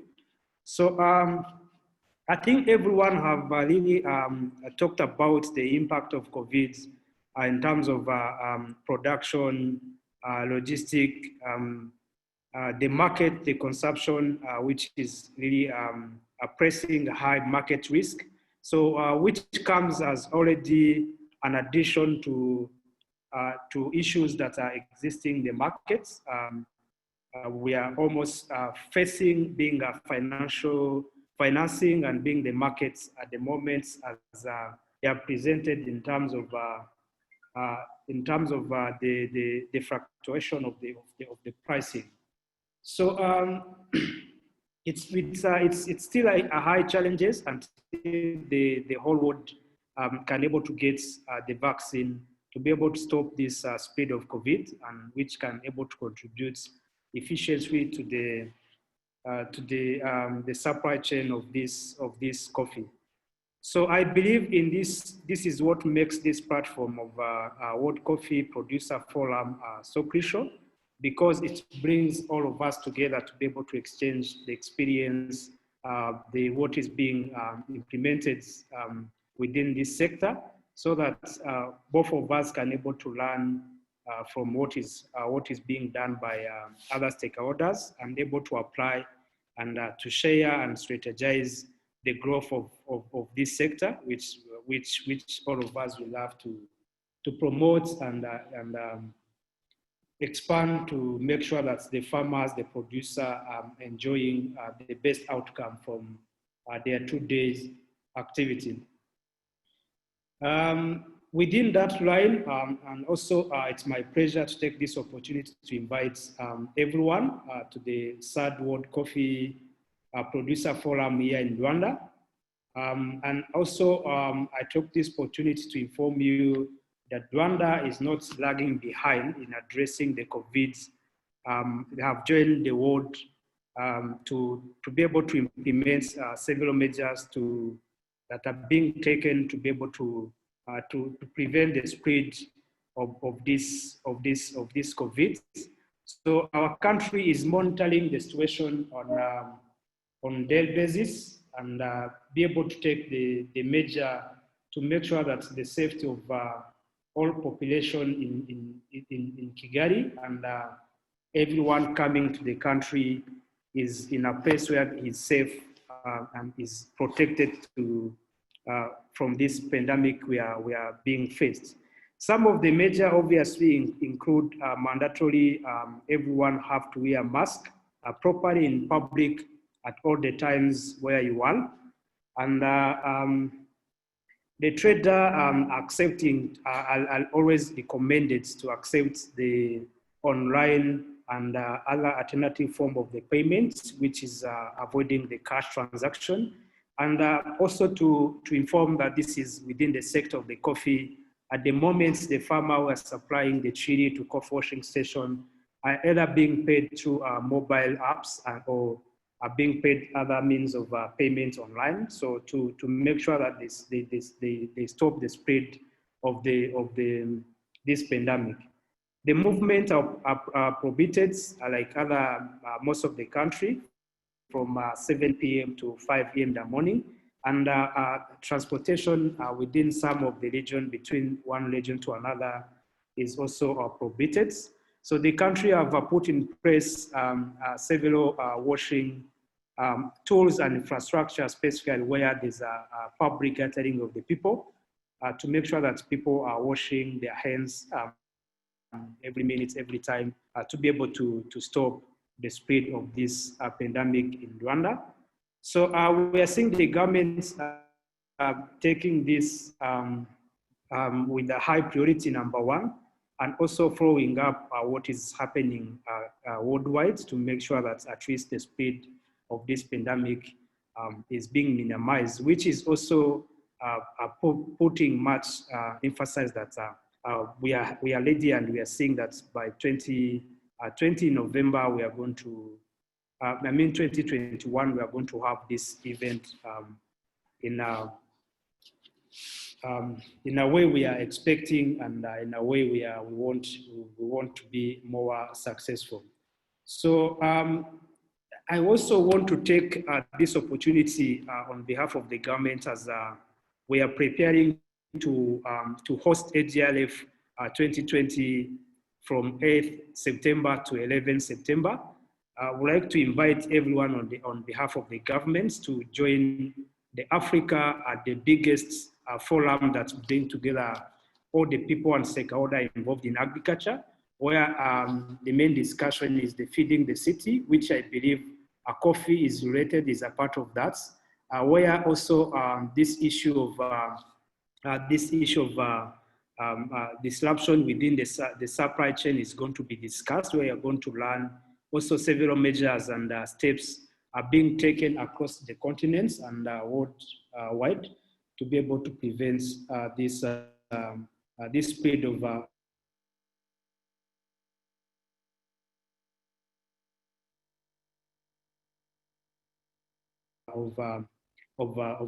almost talk the measure and what is being happened and how the sector is being affected. I will not go back into that, but I'm confident and extending our invitation to you to come to Rwanda in November 2021 for this World Coffee Producer Forum, where we tackle some of those most important concerns that already addressed and discussed, to be able to continue to strengthen and empower our coffee producer, coffee farmers around the world. So once again, I thank everyone. Thank you, Johan. Thank you to our speakers, our panelists, and our invited contributors, to everyone where he is at the moment. I thank you a lot, and once again, welcome to Rwanda in November 2021 for the Third World Coffee Producer Forum. I thank you. Thank you, Andrew, very much for your invitation, and we're looking forward to see everyone in November in the World Coffee Producers Forum in Kigali. We have plenty of questions we have received, but we're running out of time. So what? Sorry, what I think we can do is two things. One, go over the questions addressed to all the speakers, and have one or two answer about the situation and try to group them. But in any case, we're going to send the questions to everybody, to all the speakers, and we're going to make them public, as upload them, as well as the recording of this webinar. So if you allow me to start, and allow me to put two people on the spot. Here, one from West Africa and East Africa. So Enselme, Ghouton, and I want to say Samuel Kamau, to give us the original answer before we move into more detail. Is grouping. There were several questions about how is the labor, the workers in the farms, how are they going to be taken care of? What are the measures being taken in East and West Africa and East Africa in general? And at the same time, how are countries going to address the issue for the next harvest of a little bit of concern by the workers themselves and also by the farmers in getting people from outside of the farm to work in the farms? So I guess we can start with Enselme and maybe to Samuel, and feel free to jump in if you have any input from your country specifically. So Enselme.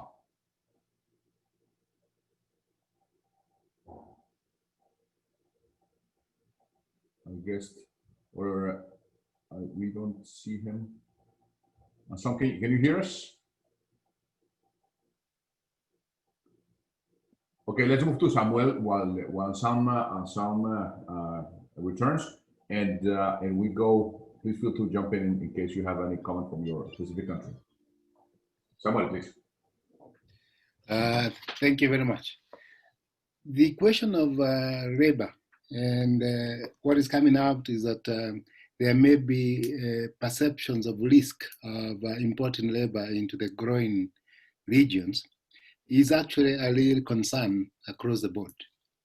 On one hand, the government, especially government of Kenya and Uganda, and also Rwanda, have put in place measures that have facilitated and supported the workers at the farm level. I know for sure that Rwanda is quite positive to let farmers work, including long hours in the growing area. I also know that that is the case with the Kenyan government and the county governments that are in the growing regions, where the guidance actually does support It's 2 o'clock. the ability of the farmers to do more. However, we also anticipate a shortage of labor. On one hand, due to obviously what would be the perceived risk of having external labor coming into this region. But that should be counteracted by the unfortunate effect of the pandemic, where more and more of the population are losing their mainstream jobs, meaning that we have more unemployed youth now, and we are hopeful that they will be able to translate their availability to the growing session. But it is a touch and go. It depends on how the policies are emphasized. It depends on some local conditionings that may be happening on local grounds. And overall, if our countries do not lock down once again, as have been mentioned, if our curfews are relaxed more, the policy support for this will be quite impactful for the labor. So we are sure that we will be able to get over this. I know that East Africa is labor intensive. That's Kenya, same with Uganda and Ethiopia. We are labor intensive in terms of how we do the harvesting. And so this is a question that we will track very closely. Thank you. Thank you. Thank you very much. Any specific question from any country? Yeah. Yeah. While Mr. Ghouton maybe is not around yet, but what I will make a comment on this labor issue. Denis, would you mind speaking in French so francophone people can understand, and maybe Pedro can help translate? Ah, ok. Oui, concernant la question de la main-d'œuvre agricole en Afrique de l'Ouest, que je connais particulièrement, cette question ne se pose pas. Parce que d'abord, dans la caféiculture, la main-d'œuvre est très limitée. C'est beaucoup plus la main-d'œuvre familiale. Et les plantations sont petites. Et deuxièmement, les mesures de confinement liées à COVID-19 ne touchent pas les zones rurales. Donc, les paysans, les gens dans les zones rurales continuent de vivre comme d'habitude. Là où le confinement est très strict, c'est les grandes villes. Donc, l'emploi de la main-d'œuvre occasionnelle, ça se fait entre les communautés dans le même village. Il n'y a pas de voyage de pays limitrophes, pas de mouvement de pays limitrophes vers dans les plantations de café, ce que je connais particulièrement de la Côte d'Ivoire. Bon, au Togo, voilà ce que je voulais dire. Just wait a second for the translation. We'll go translate. So concerning the agricultural measures in West Africa, there isn't the same problem of imported farm labor, because labor is mostly familial, small family farms, and the COVID-19 crisis, many containment measures haven't hit rural areas. Most containment measures are in large urban areas, whereas rural areas have been mostly free of direct containment measures. Yeah. Thank you, Denis very much. We have plenty of questions, but there's one very interesting here. And I'm going to address it to whoever wants to answer first. I think it changes from country to country. How to increase consumption in coffee producing countries, but more importantly, and this is very specific, in tea consuming countries in Africa. How to break the ground here and make sure that there's an increase in coffee consumption. Maybe I can start by saying that one of the key things that we have to do is to provide information, because a lot of people have got misinformation. I mean, apart from Ethiopians who consume a lot of coffee, most of the other African countries people have all manner of myths and misconceptions about coffee. They will tell you coffee is not good for your health, coffee is this and that, and so forth. But of course, we know that coffee is not bad for your health. We can tell from our brothers and sisters in Ethiopia. They drink a lot of coffee and they are very healthy. And the population of Ethiopia has been growing. So they're over 100 million now. So I think coffee is good. There's no problem with coffee, but we need to have the information that we can pass on to people to understand it. So there's a campaign that we need to do in all our African countries, particularly coffee producing countries, for people to understand the benefits or the value in coffee consumption. And we started that in Nairobi last year. We had a very, very good seminar. And at the end of that seminar, we had more than 500 people in that seminar, and people were very, very touched by the information they got. So we want to do this across Africa. And we're supposed to do this also in Central Africa for Central and West Africa, which was supposed to be in Cameroon in May. Unfortunately, it could not happen because of the COVID. So that was a big challenge. But basically what we have to do is to come up with a communication strategy, to get this message across Africa. And the youth particularly are very impressionable. And one of the projects that we launched in Kenya under the domestic consumption promotion is to support a cafe in one of the universities in Kenya. And this is something that we had seen has been very influential in increasing consumption in Kenya. So we started that working with the coffee directorate in Nairobi, and the equipment was installed in that university. And the idea is to spur, people into this entrepreneurial thing. And once people recognize that they can do this as a business, then a lot of other outlets will open. So we believe this is one thing that we can do in many other places. The other thing I would say, somebody said that the youth have not been attracted. I just want to comment on that. It is true that the youth have not seen coffee as a profitable business. And as Samuel Kamau has said, when people look and see that what is being done by the old people is not attractive, the young people are not interested in it. So I think George Watene also talked about the need for us to increase the profitability of our enterprises. The farm enterprise, as Joseph Nkandu said, we need to make sure that we provide young people with a model that shows that this thing can be profitable. So we are working on this under the Africa Coffee Facility. There will be a specific intervention in building the capacity of young people and helping them to develop these businesses in coffee, all through the value chain, from production up to consumption. Somebody also asked a question about integrated farming. Integrated farming, most of African producers have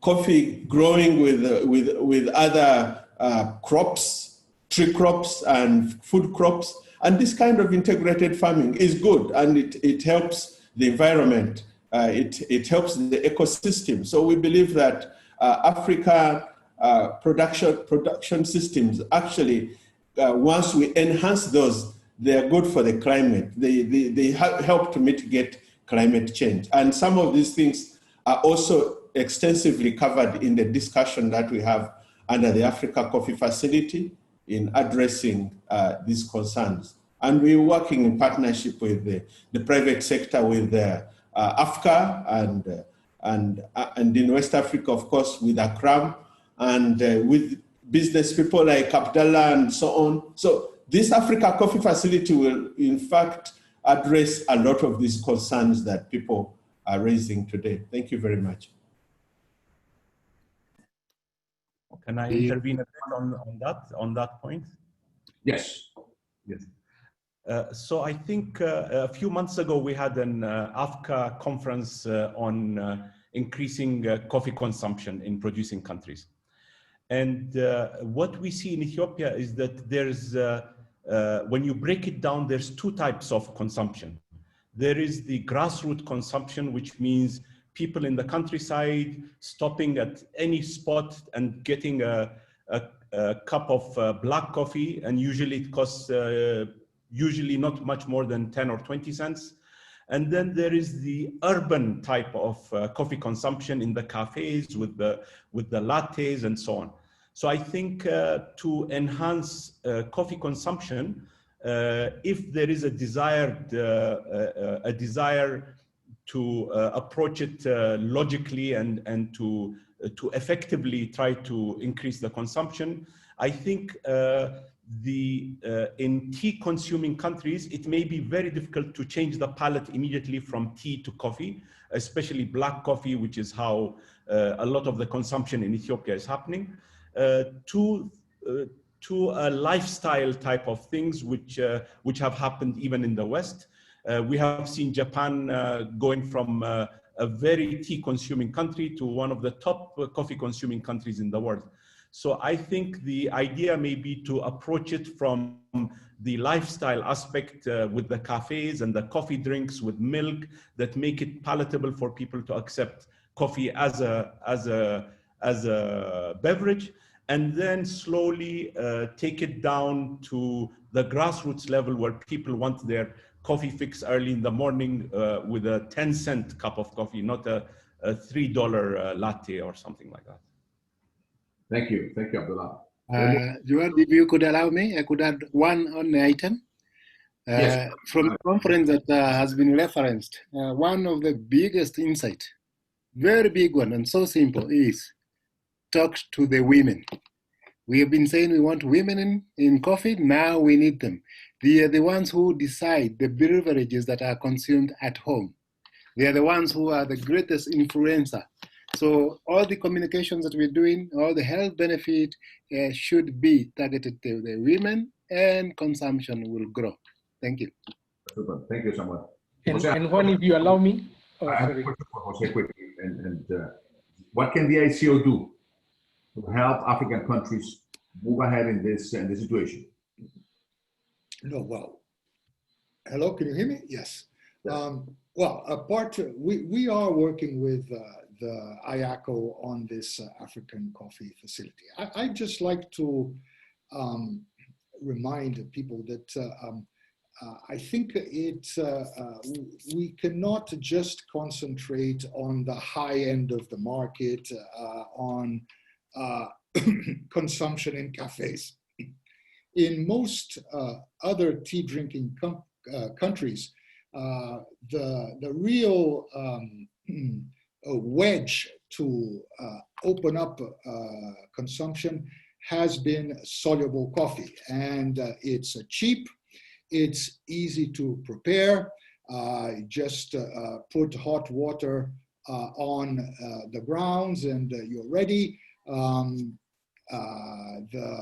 speaker just before me was talking about how people like sweet drinks, and here we do have this phenomenon of the 3-in-1, which is already pre-packaged coffee, sugar, sweetener, and creamer. So it's very convenient. So we should not just look at the high end of the market, but also look at this lower end and learn from the experience of tea drinking countries in Asia. Thank you very much. Thank you, Jose. I have another question for you, which came here. I think it's very, very specific. Let me just find it because it's very interesting. A money shortage that will inevitably increase the credit requirements of the exporters and they will be forced to pay higher interest rates and raise the prices of coffee to absorb the negative impact of the loans, what will be this effects? How will this affect, or what will the impact on the producer side?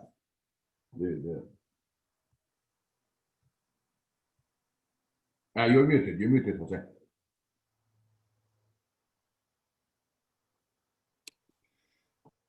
Yes, that's an interesting question. And my namesake, my Somo, Joseph from Uganda, already touched on some of what can be done.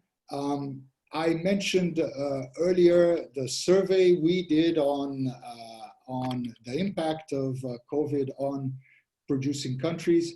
And in fact, in terms of the support provided by governments, the item that was most mentioned was the rescheduling of debt, loans, and mortgages. So if your government has not implemented this kind of measure, I think this is something that should be put forward before them to see how they can help.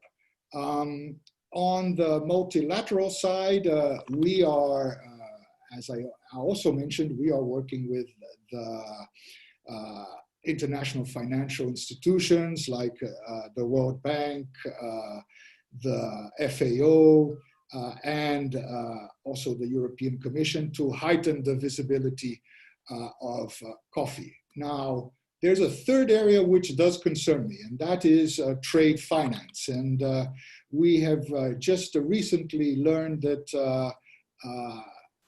ABN AMRO, which is a leading bank in the finance of a commodity, will gradually leave the sector over the next 3 or 4 years. So this is an area that is of concern and that we have to look at in terms of finding more. The number of banks that deal with trade finance, commodity trade finance, is already limited. And without ABN AMRO, the field becomes smaller still. So this is something that we have to look at going forward.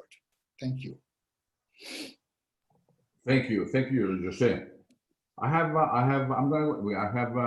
going to 2 more questions, and we're going to circulate the questions and again upload them same as the presentation, because we're already are 70 minutes up. And I want to thank all the audience and all for their patience I think this is a very important, very interesting panel, and everything is being said by our experts is very enlightening for all of us. This question goes to Joseph, but maybe some of you can discuss it. The overpurchasing strategy of many roasters and traders at the beginning of the pandemic could result in a reduction in future purchase commitments. Do you think the future market for the next crop will be affected? I think this is for Jose more than for. You want to read it again? Sorry. Okay. I think I said in my opening remarks, the question that most concerns us is the question of demand and how it will be affected. It's still early days to get a real grasp on what is going on. We have a fear, I think, that the recession may still get worse as the ability of governments to sustain the economy in these difficult times starts to get strained, and they are unable to continue all these support programs. What will happen with employment? What will happen with income, especially in the developed economies? So I don't have an answer right now, but this is area of very big concern. Thank you. Thank you. And I have a final question. Sorry. One, there's the issue of coffee imported into Africa and what is exported. And I think this is an interesting point in terms of consumption. ICO gives us a figure of about 6 million of coffee that is imported into Africa by the non-coffee producing countries. Then we also have the figure of consumption by the producing countries, and it comes to almost 10 million, you know, altogether. Just over 10 million, the coffee that is consumed in the African producing countries and what is imported by the non-producing countries. So you see that consumption, Africa consumption is in that, you know, that area. I guess the ICO, who are the people with that data, can confirm the precise details. But there's been a trend of consumption in Africa, which in the Africa Coffee Facility would like to see how we can build on that, and especially with the 3-in-1 kind of approach for the young people and most of the urban fellows who can, you know, be encouraged to drink coffee. Thank you, Fred. Thank you for your insights. I have a final question that I think maybe should go to Fred, to Enselme or Denis, who if Enselme is not present at this point, and to Samuel, and then feel free to intervene, all of you. The question is the following: the coffee policies in certain East African countries are for more government involvement and less liberalization. Do you really think this is good for the long term of African coffee growers? I guess we can have an answer from East and West as well, and we can learn a lot on our side. So, Fred, if you can start. Okay, IACO was created by the African governments, and one of the key roles that IACO is supposed to play is look at the issue of policy discussion and have the cooperation between the different countries in understanding policy issues in the different producing countries and how we can harmonize some of these policies because of the impact of a policy in one country on another country. And because of the fact that we were coming from a place where coffee is a significant income earner for the countries.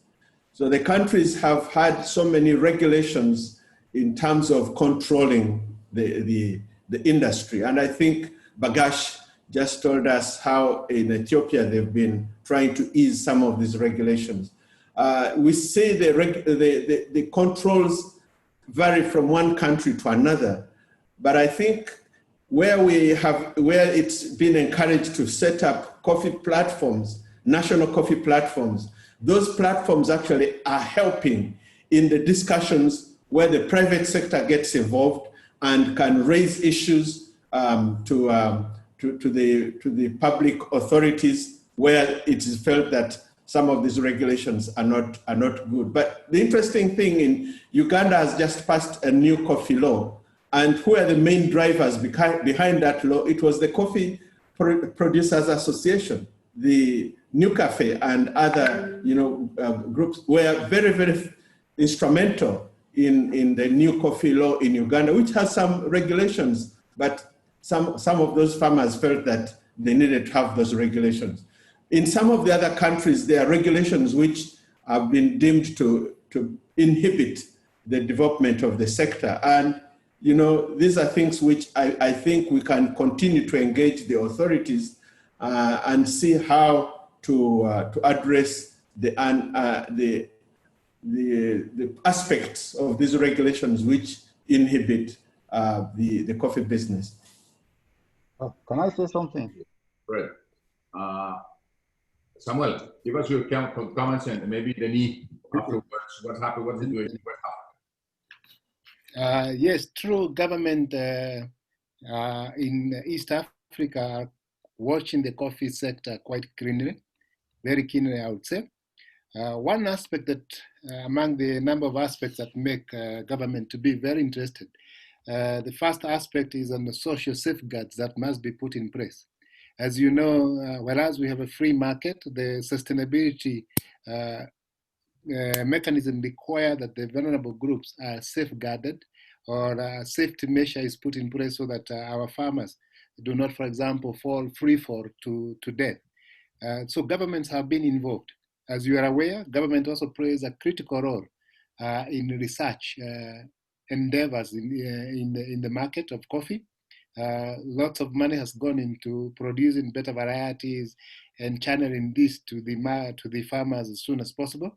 We have had interventions in terms of the seedling injections in these countries, pronouncements, quite important ones in Uganda, for example, and Ethiopia, where the government has actively played roles to ensure that the injection of seedlings into these markets happen, and also to collect what we call the internal efficiencies, especially on the transfers framework of funding within the Kenyan economy, for example.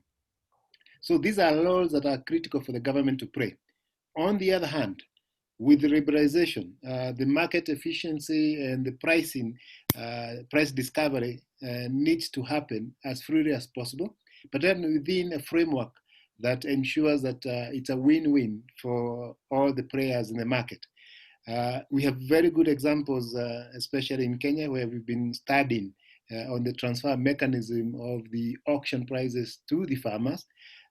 Also, Ethiopia had a very good mechanism also to transfer the value of the coffee to the farming community. I believe that these frameworks are good areas that the government should get involved even more and make sure that social safeguards are in place. When it comes to the actual market discovery or market development, we all know that the private sector is best placed to engage the other private sector, but also again, we'll need some support. Those would be my comments for now. Thank you. Thank you very much. I see our good friend Enselme Ghouton is here. And I want to ask him the same question, although it's addressed more to East Africa, but to illustrate the point for what's happening in the East African countries.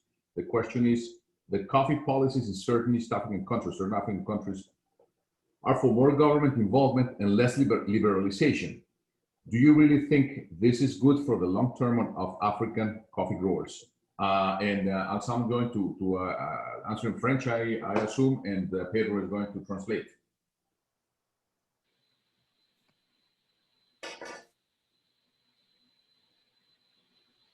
Hello?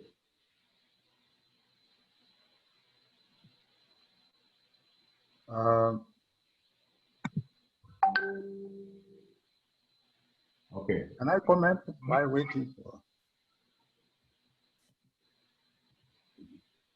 Hello?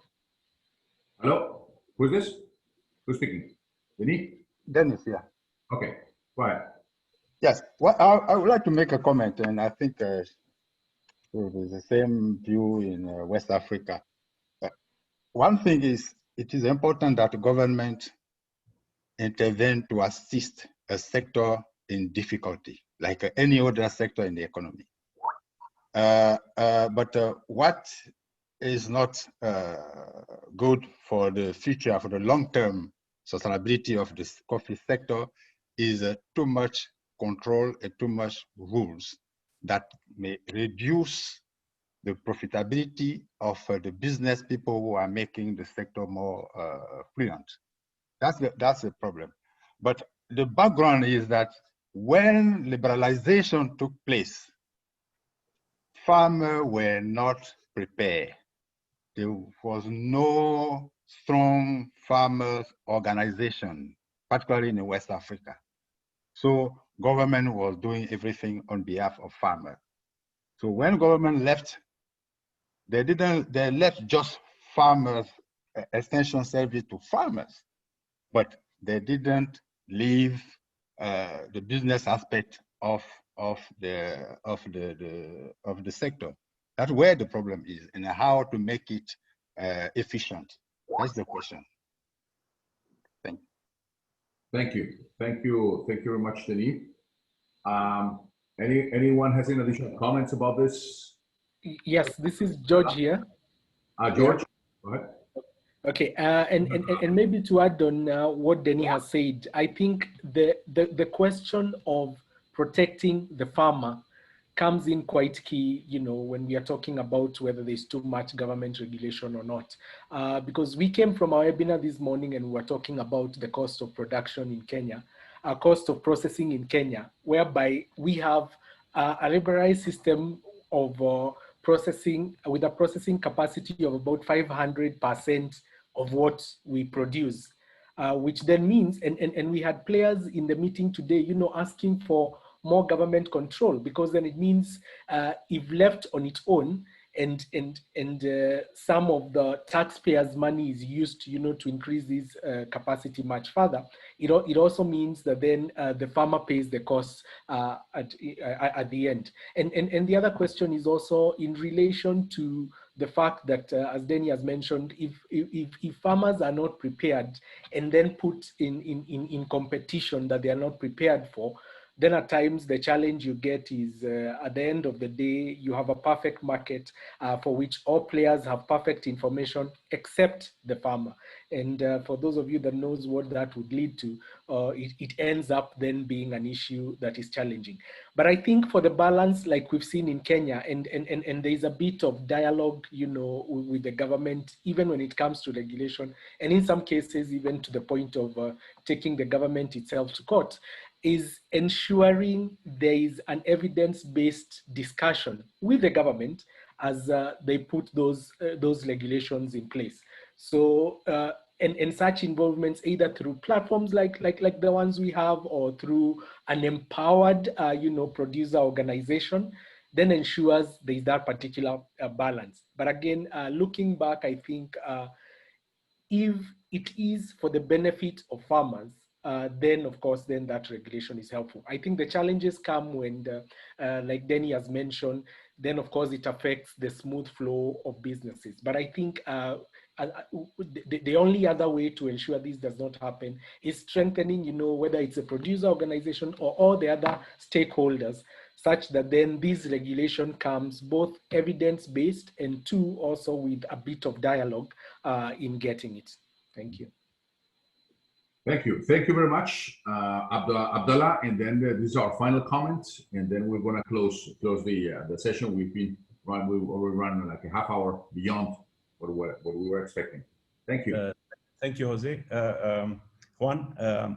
So my point about this last discussion of regulation is that in Ethiopia now, I feel we are at a crossroads where for many years, we've had strong regulations in coffee that have helped, as George said, to protect mainly the flow of good prices going down to the farmer. And the pressures, the competitive pressures that are existing, because there is so much action and activity around the coffee industry. So we have to think about it in two ways: liberalization versus regulation. So I don't think the two are mutually exclusive. You could liberalize and allow flows of coffee. For example, now our Coffee and Tea Authority is very active in trying to promote direct exports from farmers, small farmers, or let's say cooperatives and so on. So there is this challenge of, if you liberalize without the proper regulations in place, you could create more problems than you resolve. So you liberalize with proper regulations and guidelines and fences happening in the flow of coffee and the flow of payments back to the farmer. So I think this is the main challenge we should look at, not simply going to a free-for-all cowboy style industry. Thank you, Abdullah. I think with this, we come to an end of this webinar. I'm very happy to see we had a very strong attendance, and I want to thank our very strong and very insightful panelists and co-hosts for their views and their knowledge that they shared with us today. Remember, we're going to have our meeting of the World Coffee Producers Forum in Rwanda in November of 2021, where we hope to see all of you from Africa and from all over the world, Thank you so much. The panelists again did a fantastic job. I want to especially thank my son Pedro for his work in English, and so thank you so much. We're going to continue working on trying to help producers from all over the world, and as a team, I want to especially thank those of you who have been from day one, Enselme Ghouton, who has been from day one and one of the driving forces of the World Coffee Producers Forum. So has been Samuel Kamau, and so has been Fred Kawuma.